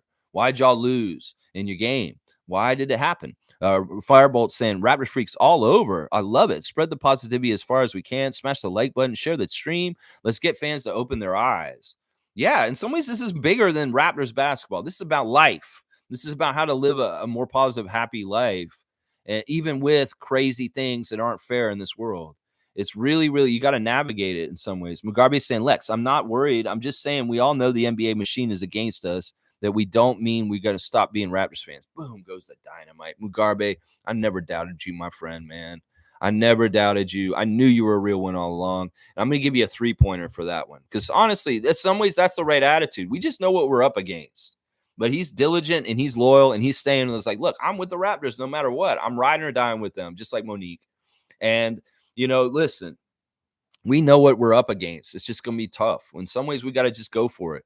If Masai can do what he did in 2019, he can do it again. Watch, he can. Monique saying, I'm so happy the in-season tournament is back for next season. I am happy too about it. I think they need to name it. I think they need to work on the tiebreakers. I think that in some ways they need to build the prestige up better because they should have made it an honest competition this time instead of propping up LeBron to be the first one ever. We know that was bullshit, Adam Silver. In some ways, you do not legitimize the competition by hand-holding LeBron James and the Lakers to the first one ever just for prestige and LeBron James legacy bullshit. Honestly, if it had been seeming more like, all right, if I'd seen a random just NBA team won the in-season tournament and wasn't a big team like the Lakers, I would have believed in it more. Yeah, seriously. If the Pacers had won, I would have been like, this in-season tournament is awesome. Because it makes sense. A legitimate team won. As soon as you let the Lakers win either in the bubble championship or the in-season tournament, it's fake. It's fixed. It's all made up. It's controlled in an environment, and you set them up for that. And then what is it going to be next year? You're going to set up a different team to win it next year? You're going to set up the Celtics to win it next year. I'll predict right now. The in-season tournament next year, the Celtics will probably win because the Adam Silver's going to set them up to win right now. He's already got it planned and drawn up. And they just have to send the right ref groups and get the right manipulations done. And then, boom, the Celtics will be the in-season tournament champions next year. That's what they need to do is they need to give integrity to it and allow teams that aren't Golden Boys or obviously handheld to get all the way to the top and win it. You will legitimize it then, Adam Silver. And maybe in the first couple, you're going to be like, well, these teams need to win it first because they're the storied franchises with the most championships, Boston and the Lakers. And we need to make sure they get it first. Yeah, see, that doesn't help with the perception that this in-season tournament means jack shit, is what I'll say right there. Yeah. Isaac saying W gardening, plants, and basketball focus. Do it all. Well, the plan is to, Isaac, for sure. The plan is to. There will be an infusion, a chlorophyll infusion. Yes. Cowboy saying, you tell him, ganja farmer. You guys, Isaac, thank you again for that package that you get, that satchel that you gave me while you were in Toronto a couple months ago. Let's see. David's saying the in-season tournament sucked. It really causes a lot of issues with the rest of the beginning of the season. Courts are hopeless, and it's just another excuse for the refs to be biased. I think this is true. I think that when Darko said in the press conference the other night that this has happened to us a few times before, well, he's talking about the Boston in-season tournament game. He's talking about the Brooklyn in-season tournament game. Both of those games fixed against us and not allowing us to win no matter what. Yeah, that's where he said that this has happened to us a few times this season already, what happened in the Laker game. And those are two of the games that it happened in. I'll tell you, Angry Old Hoopster could go back and watch the footage of the Celtics in-season tournament game that we went to with Isaac and Tom, and we can go and watch the footage of the Brooklyn one too in Brooklyn with Ed Malloy reffing it, and you would see the same kind of breakdowns. It's really, really biased in weird ways. Jimmy Pope saying 8-game win streak to get back to 500. You heard it here first. I would love that, Jimmy. The games are very tough coming up, but yeah, if we can get an 8-game win streak, I'm all about it.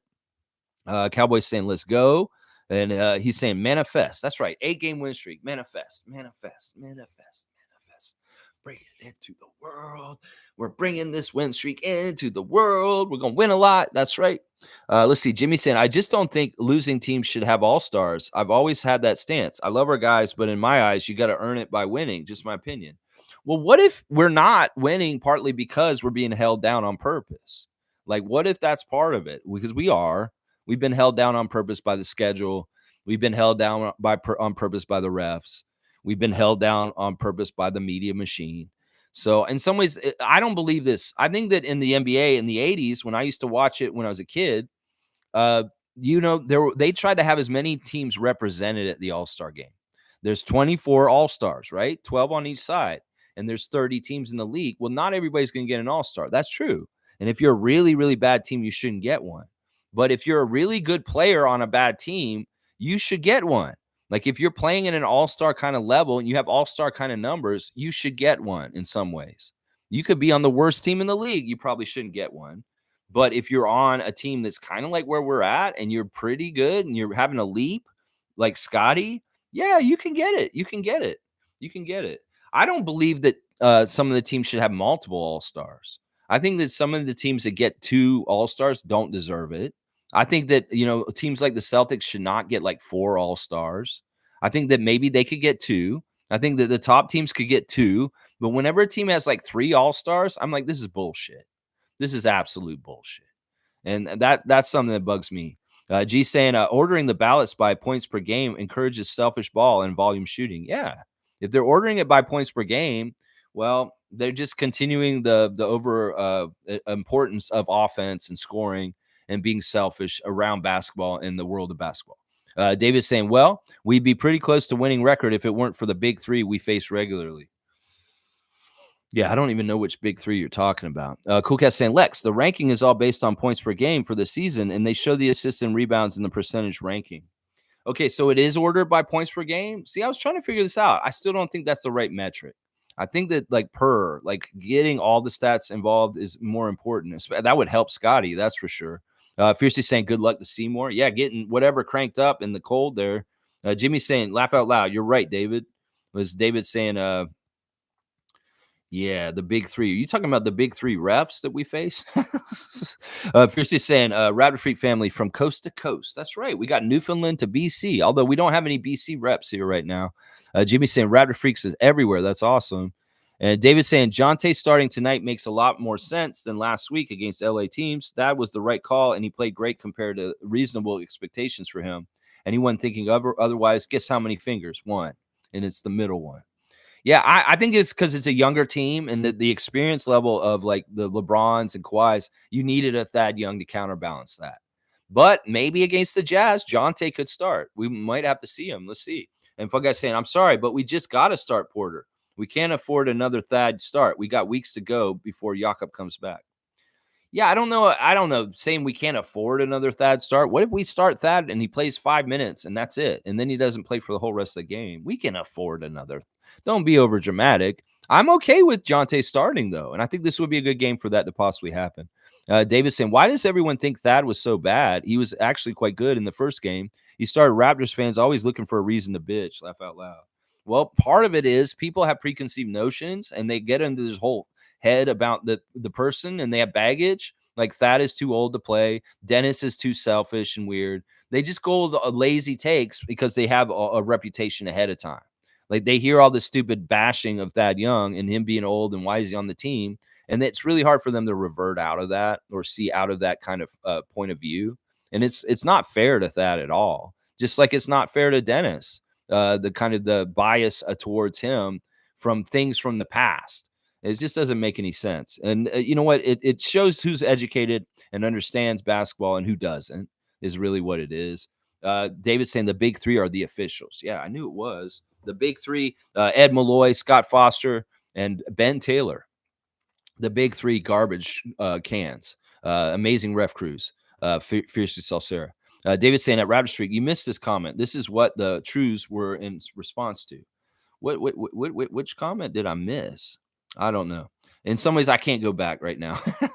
David saying, David Saborin, member 2 months at the All-Star game in general encourages selfishness and stat padding. It's not an accolade. It's a glorified Globetrotters game. Yeah, true.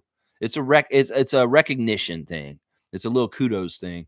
Baki Grappler saying, Jonte spaces the floor with his outside shooting, is a bigger body, has IQ and play makes, runs in transition, and his decision making is very quick. He also switches on D with guards. Yeah, I won't disagree with any of that, and that is all really good stuff. I really loved how much of a hub he was in the offense the other day.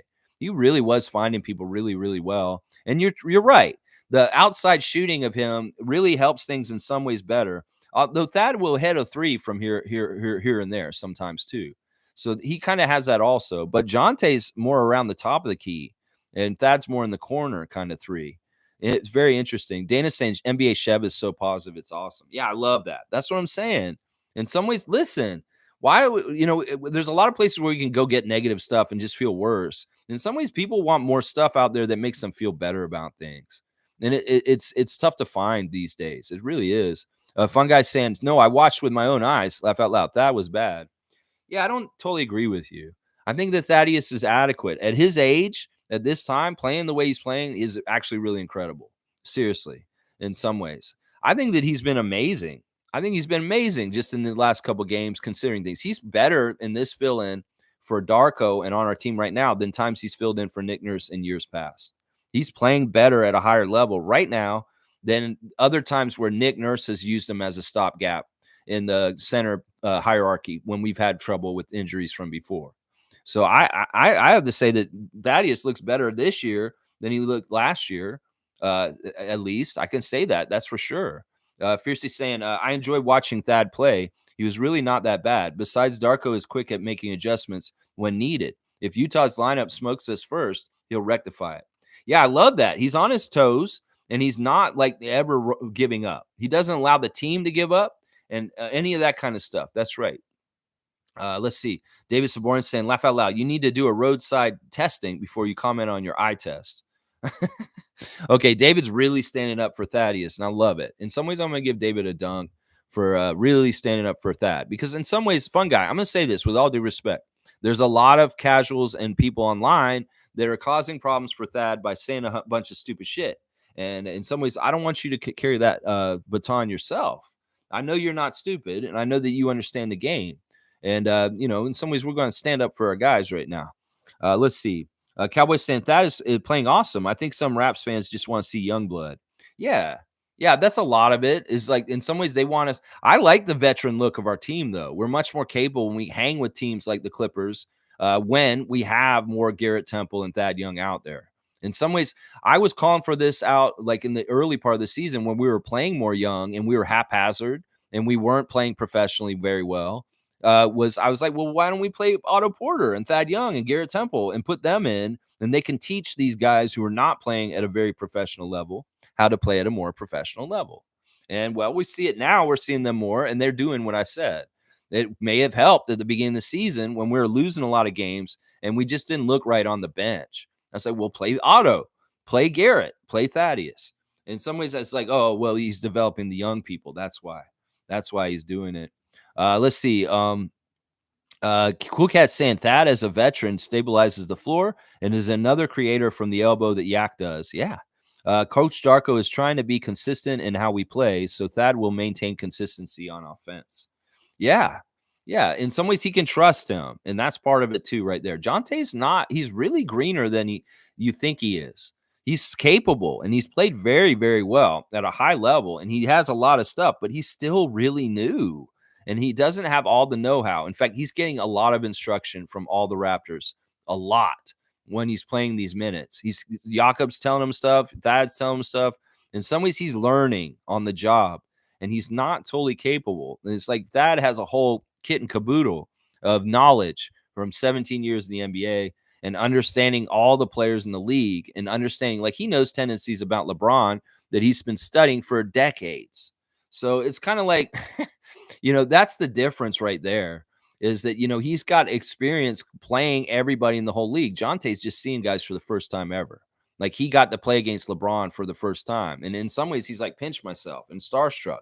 Well, Thad's not starstruck. He's been playing LeBron since 2007. And in some ways, that's the big difference in this kind of thing right there. Fun guy saying he's stiff. He doesn't contest or move at all.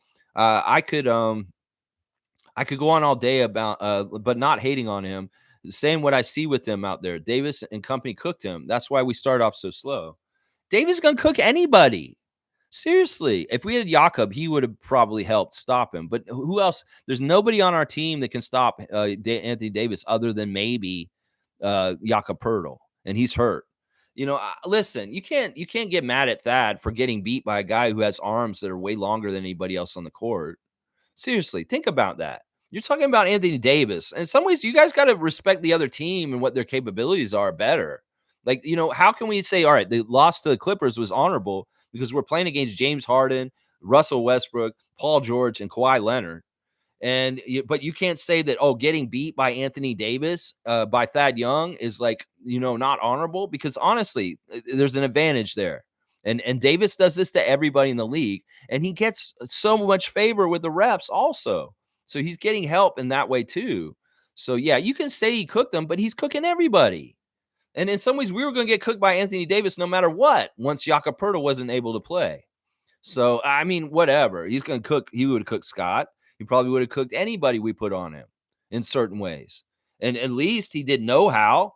And, there were some of the things he did to LeBron in that game were absolutely genius. If you really saw it, like if you watch the breakdown of Angry Old Hoopster from that game, that 20-minute clip, he will show you some of the stuff that Thad did. And you'll be like, holy crap, actually, Thad was really smart in that play. Some of the stuff that you're saying that he didn't do anything, he's smart because he knows if he doesn't touch them, if he lets them go by, they're more likely to miss. And if he even breathes on them or touches them, the ref's going to call it.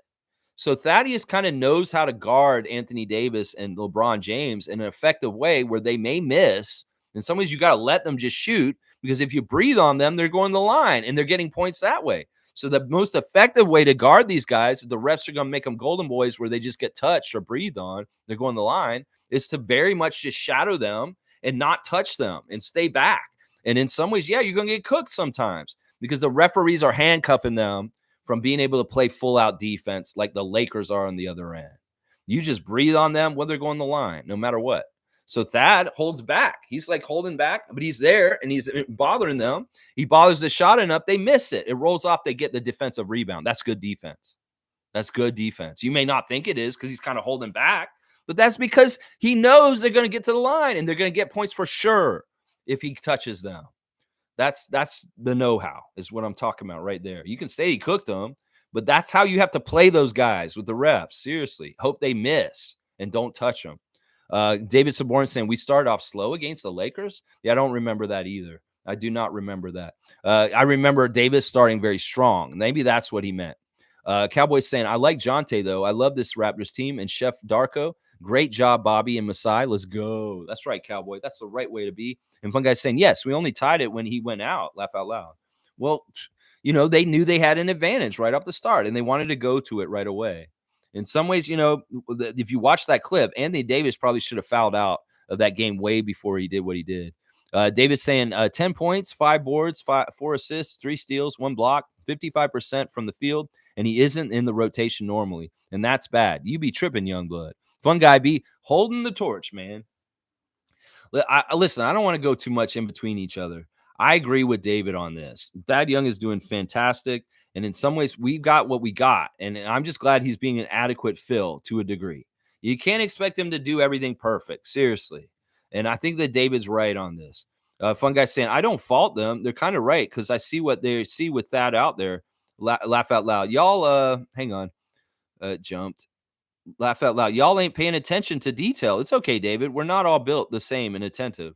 No, I am. I'm very attentive to this. Do you see what I just described? Go watch that clip. Seriously. That old Angry Hoopster clip is so good. And Thad is in it a lot. And you will see stuff he's doing. And he's talking about how Thad played defense on them.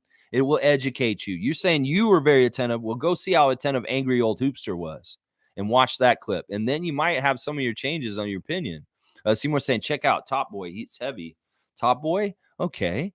Trevor saying, Boston Celtics have to sit their players out last night before the third quarter start because their threes were not dropping. So you can see the easy way to beat them when they can't hit their threes. Well, that's when they're not hitting their threes. You got to hope they're not.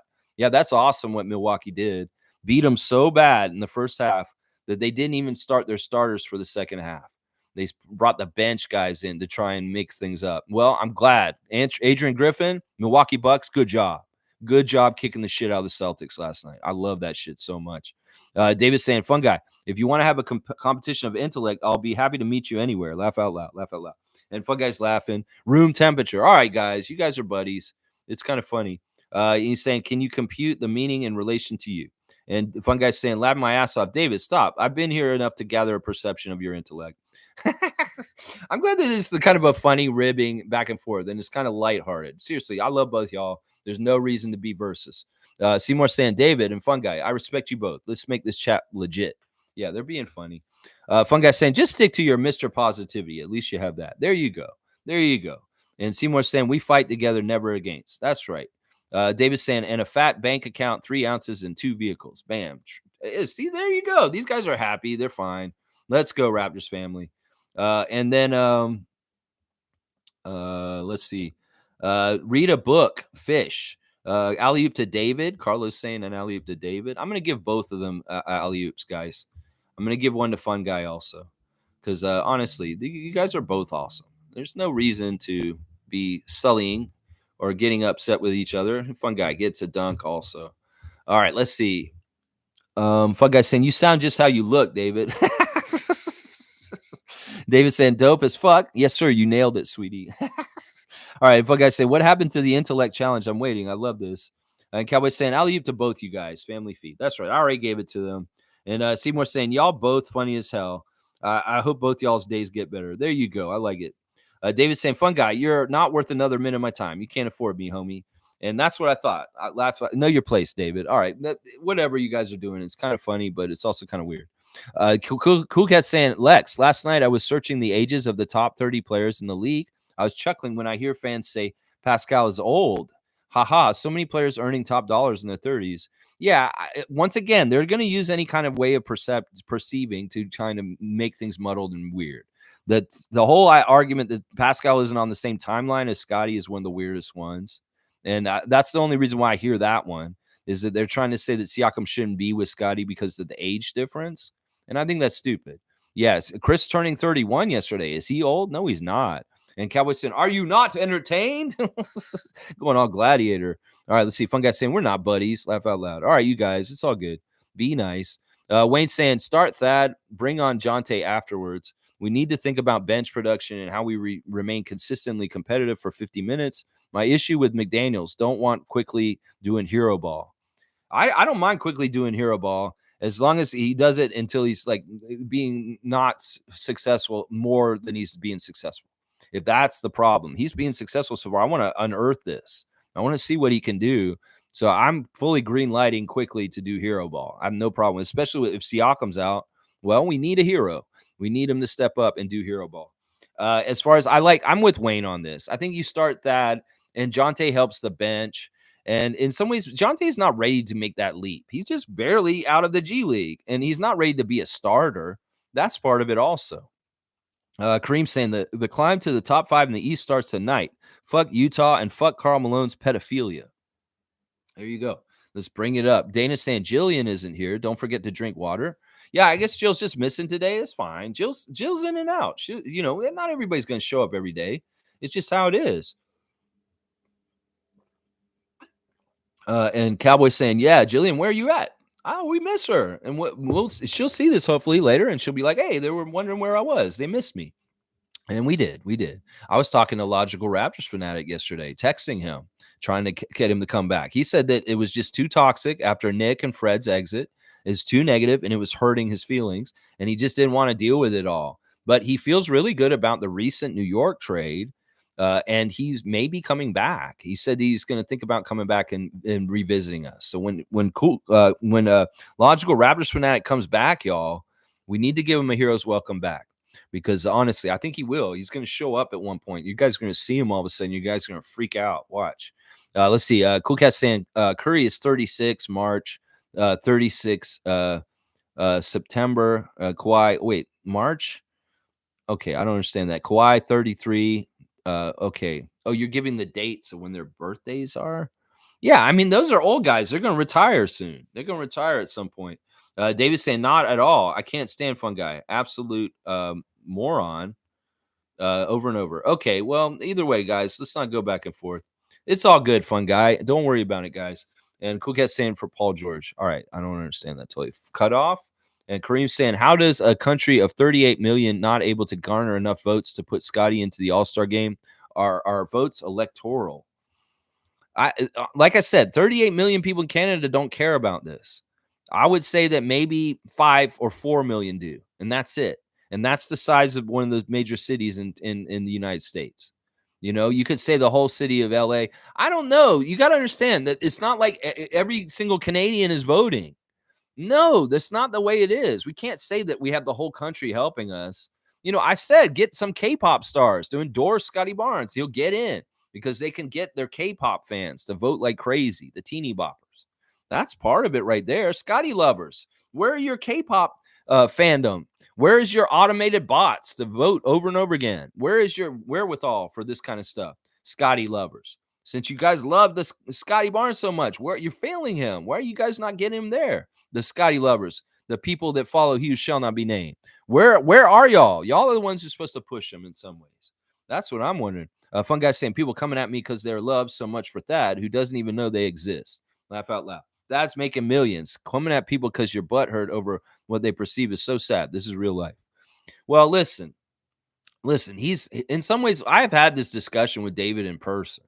He decided in the offseason when we were at the Carnes Taipans game, he said, I want to be more positive about this team and just stand up for them no matter what. And I'm like, you know what? I'm all about it. So he's kind of just doing something. I'm proud of him for standing up for Malachi, even when I was dissing him and putting him down. And he's just doing the same thing for Thad right now. And in some ways, I like his points. I don't like yours, fun guy, because in some ways, I don't think they're respectful to Thad Young as a professional. And in some ways, I'll side with David on this, but I love you, man. And in some ways, I don't like how David's talking to you. I think that David's being disrespectful, and it's not right. And in some ways, I don't like it. My rules and some of the groups that I administrate on Facebook, nobody's supposed to attack each other. And in some ways, David is breaking that rule right now. And I'm not about that. I don't like you calling people morons. Let's just put it that way, David. There's no reason to be personally insulting to other people in this chat, because you guys are both valued, and there should be a allowance for difference of opinion. There should be allowance for that. Let's see. David saying, I don't care about that. Like I didn't care about Flynn, but the hatred and negativity is nothing short of moronic. That's all. Now, it's ironic that you're saying this, David, because you can be toxically positive, and that is part of the problem too. Like in some ways, your positivity is negative. It's weird. In some ways, we have to allow for people to have different opinions. That's the most important thing here. And in some ways, fun guy's just expressing an opinion. In some ways, he's not exactly the Thad haters. They're just saying he's too old. He's giving us reasons why. He's trying to talk about it in a critical way that is intelligent. He's not just saying he's old, get him off my team, like a lot of the jabronis on there. And I can stand by David also, because he's standing up for a Raptor, and he's saying, look, no, we like him. He's played very well. And I agree with David on that he's played very, very well since Jakob's been out. So, I mean, there's a lot to this. In some ways, David is right, but he's wrong for being personal with Fun Guy. And Fun Guy is okay with his criticisms because there's nothing wrong with what he's saying. In some ways, it's his opinion, and we can disagree with it. But also at the same time, he's doing it in a constructive way that isn't just denigrating and just like saying he's doing it the right way. So everything here is fine, except for a couple of things about, maybe being personal and not allowing for each other to disagree is what it's kind of going right there. Let's see. Alley-oop to Kareem. It's all part of the NBA's plan. All right. You want me to give an alley-oop to Kareem? I will do that. He's at 13 now. Okay. Let's see. David's saying, I care about Thad. Okay. He doesn't care about Thad. Fiercely saying yes to logical. Yeah, I hope he comes back. Fun guy saying people are allowed to be critical, buddy, especially in benefit of the team. See, I don't think, like I said, I don't think David's being or Fun guy's being out of control or wrong. There's nothing wrong with what he's saying. He has criticism of that. It's valid to hear. Fun guy saying that alone shows your intellect and lack of it. And laugh my ass off. Now, see, there's no reason to go at each other. And David's got his cookie. What do you do for a living, Fun guy? Just curious. There's no reason to do that, David. There's no reason to do that. Seymour saying, we're not buddies, we're families. So now stop the back and forth. You both are higher ups in here. Please set a good example. I feel like I should take my own opinion. Seymour is a sheriff. In some ways, you don't want the sheriff to step into this because y'all are not able to have a polite discussion. Let's see. Fun guy saying, don't start a fight. You can't hang. Hope you learn, David. And Kareem saying, if Scotty said, fuck Trudeau, vote me in the All-Star game, he'd probably get 10 billion votes. Maybe. That might be true. David's saying, for Lex's sake, I'm done. But you can fuck yourself every day, all day. Oh, my gosh. All right. And someone's going to come at me and imply I'm stupid. I'm going to call him with that. And it just speaks the truth. There's no reason to do this, guys. It really isn't. And in some ways, you guys are degenerating my stream for the day. Fun guy saying, I didn't even see the moron comment. David, if you want this, I can go in on you. Just ask for it. I got verbal ammo. Trust me. Yeah, there's no reason to do this, guys. Let's see. Kareem saying, anyways, I'm out. Let's go, Raptors. There you go. Later, Kareem. And Seymour saying, I actually read what both you guys write. It just sucks. You guys fighting hope Time heals the wounds. Yeah, David, I'm gonna tell you right now. Stop being so personally attacking a fun guy. It's not worth it. You don't need to know what job he does. In some ways, we're not classist and elitist where we're looking down on people because of the job they're doing. And fun guy, I'm not mad at you. I'm going to disagree with you, and I'm going to say that I don't agree with you, and I agree with David, but I'm not happy with David for making this personal. And that's how I'll adjudicate this from my standpoint. I just want y'all to come back fresh and not do this anymore. Seriously, I don't want this to be like a normal thing. Seriously, I don't want y'all engaging with each other if this is going to be the behavior. This is what I'll put it. You guys can be here and coexist, and there doesn't need to be like a versus. There really doesn't. Let's see. Getting near the end here. Looks like we got Milbester after all. Awesome. Milbester is here. So let's see what he's saying. Good morning, Raptor Streak. Happy Friday to you all. How's Raptor schedule this week? I knew the Knicks were losing the Mavs to end the streak and quickly start a new one. They were gassed and almost came back. Yeah, it was interesting that y'all lost to Luka and Kyrie. I guess it was in Dallas. Yeah. Yeah, we got a tough schedule coming up. We got Utah tonight. It's not an easy game. Then we got Boston on Monday. We got Miami and Chicago, and then we'll see you guys. That's the next 5 games we got. Fiercey saying, let's get along, fam. I agree. And alley-oop to Fiercey from Cowboy. All right, we'll do that. We'll do that. That's her 5th dunk of the year. And Milbester saying, Luka didn't even play, but Kyrie torched us. They were tired from the streak. Dallas scored 44 points, and the Knicks tried to come back late in the game. They should beat the Grizzlies in Memphis tomorrow. Yeah, you guys are lucky. You're playing them. John Morant's out. Marcus Smart is out. They're missing everybody. Now the Grizzlies aren't that good again. Yeah. Fiercely saying, all right, I'm out, fam. This is weird. Laugh out loud. Great game tonight. Yeah, I don't know what's going on with those guys arguing and stuff. No reason. Dana's saying, have a good day, everyone. Happy game day. Let's go. And Cool Cat's saying, laugh out loud. Lex and the adjudication process is so funny. I'm just trying to be fair. Yeah, and Fun Guy thinks it's fun. Listen, I love David. David's a great supporter of this channel. Seriously, like financially. He is the biggest supporter of this channel. And honestly, in some ways, like David and I are really cool, like with each other. We see each other in real life, and we are birds of a feather. David is a real edgy guy. And in some ways, we have a lot of the same attitudes on things.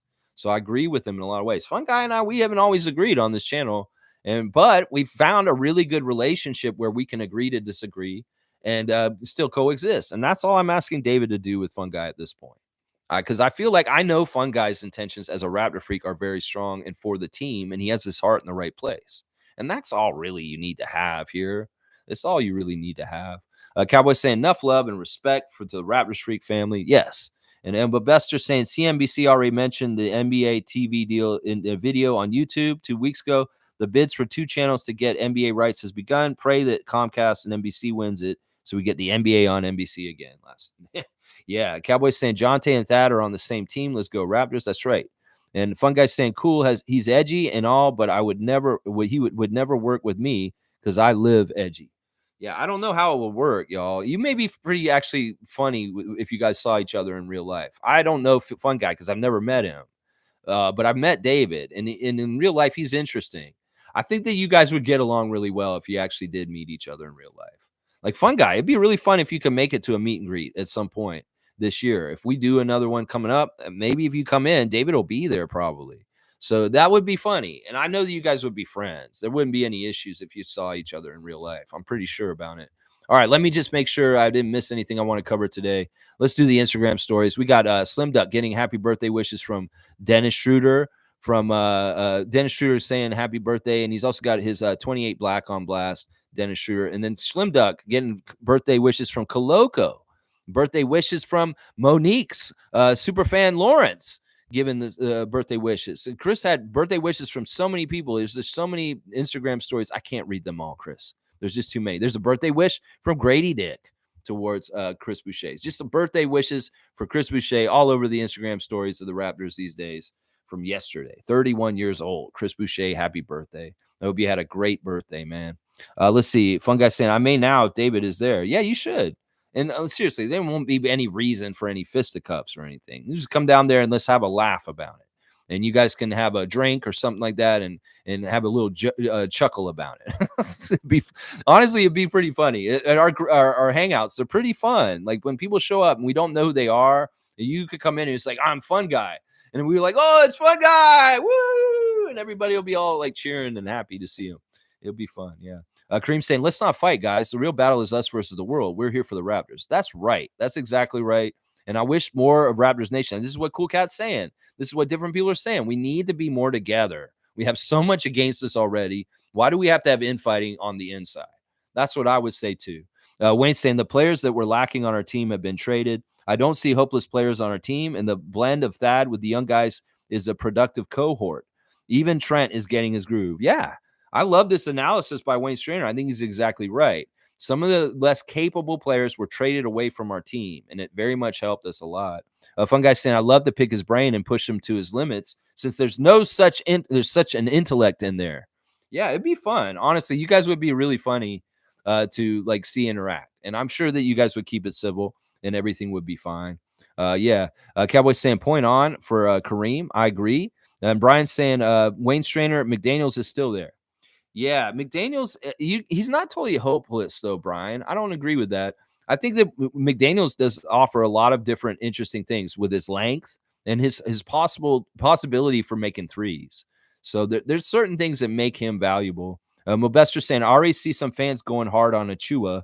Achua is not going to score much. He's more of a defensive presence. Shouldn't have expected much from him. Well, he can change. He could turn the corner. I think that Achua has more room to grow offensively than Anunoby, just so you know. But yeah, he's a very good defensive player. And you know what? You should allow Precious to be who he's going to be. He's going to do good things for you guys. Agree with that for Brian. That McDaniels is still there. Yeah. And Kareem saying salute to Neon Moon, as always. There you go. Neon Moon getting the salute. All right, I'm coming up on 2-hour stream. I want to finish it up real quick. Our injury report for tonight, no injuries for the Utah Jazz.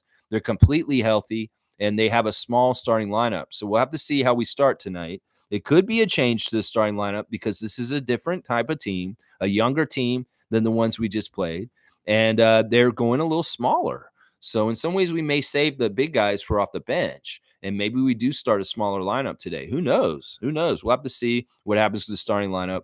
Our injuries are as such. Of course, Christian Koloko is out. Jakob Poeltl is out. Otto Porter is doubtful to play tonight, and Siakam is questionable. Now, it could mean that Siakam is going to play tonight. I really hope he does. Our 3 refs for today are James Capers Jr., Rodney Mott, and Evan Scott. James Capers and Rodney Mott both favor the Jazz. Evan Scott statistically favors the Raptors over his short NBA career. All right, y'all. I appreciate y'all so much. Let's stay together. Let's stay positive. Let's keep forecasting good things to happen. And let's try and have gratitude, because the attitude of gratitude will make the blessings flow. And that's what Serge Ibaka was trying to tell us yesterday. If we want to talk about all our problems and focus on them, well, we're going to get more problems. If we want to talk about good things happening, we'll talk about good things. Like Emmanuel Quickly playing awesome. RJ Barrett playing for his country. Darko Rajakovic being a great coach. Scotty Barnes continuing to blossom into one of the superstars of this league. And in some ways, we can listen to haters and get bogged down by their bullshit and what they're saying and the perceptions, or we can be our own people and just have our own lives and our own outlook and think positive. And I think that that's what we need to do. It may be hard in some ways because there are a lot of forces out there trying to drag us down. But in some ways, we have to be that badass, that much more above it. And it's not easy, I know. But we can practice it and practice it more and more in this channel. The infighting is no good. You guys can't do this. We have enough that we're going up against, just like they said. It's got to be a Toronto versus everybody, just like those shirts you see around town.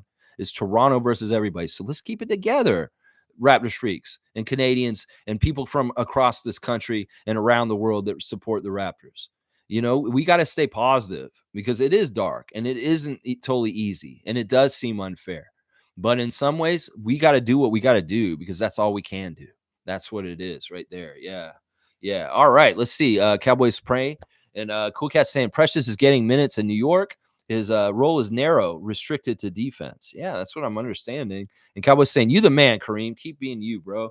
Have a great day, freaks, from Carla out on the East Coast.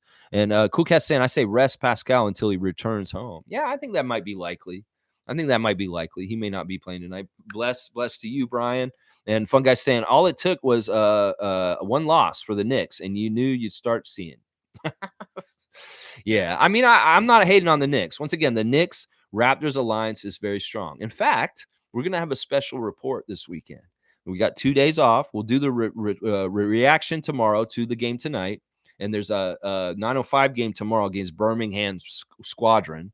But on Sunday, because we have 2 days off with the Raptors, we're gonna be doing a Sunday special report, and it's gonna be analyzing the history of the Toronto Raptors, Toronto NBA franchises, and the New York Knicks. We're going to look at the alliance, the newfound alliance between Knicks and Raptors Nation, and we're going to talk about the history between our two teams a bit and talk about this new phenomena and how it wasn't predicted that the Raptors would have a weird team alliance with the Knicks this season going into the season because of this lawsuit. So this will be a fun subject, and I'll encourage all New York fans that watch me to come join us on Sunday morning at 9:30 when we talk about the history of the Raptors and the Knicks and the long storied history of them. All right, y'all. I appreciate y'all so much. And yeah, it says, I mean, their fans, Precious gonna get it the most now. Yeah, I can see. Yeah, Precious gonna get it from the fans for sure. Criticism and derision. Yeah, it's just gonna happen. All right, y'all. Thanks for watching. Please like, comment, subscribe, and share. I guess I should do the main event marquee matchup. Ladies and gentlemen, welcome to Salt Lake City. And tonight we've had a matchup between the Toronto Raptors and the Utah Jazz. In this corner, we've got Captain Canada for the Utah Jazz, Kelly Olynyk. He is the captain of Team Canada. And this guy on the other side is Captain Canada also. And he may be the next captain of Team Canada after Kelly Olynyk gets too old and leaves. So this is going to be an arm wrestling match to become the captain of Team Canada. Will it be RJ Barrett or will it be Kelly Olynyk? We'll have to find out tonight. Main event marquee matchup. All right, y'all. Let's go Raptors. Yeah, let's beat the Jazz, baby.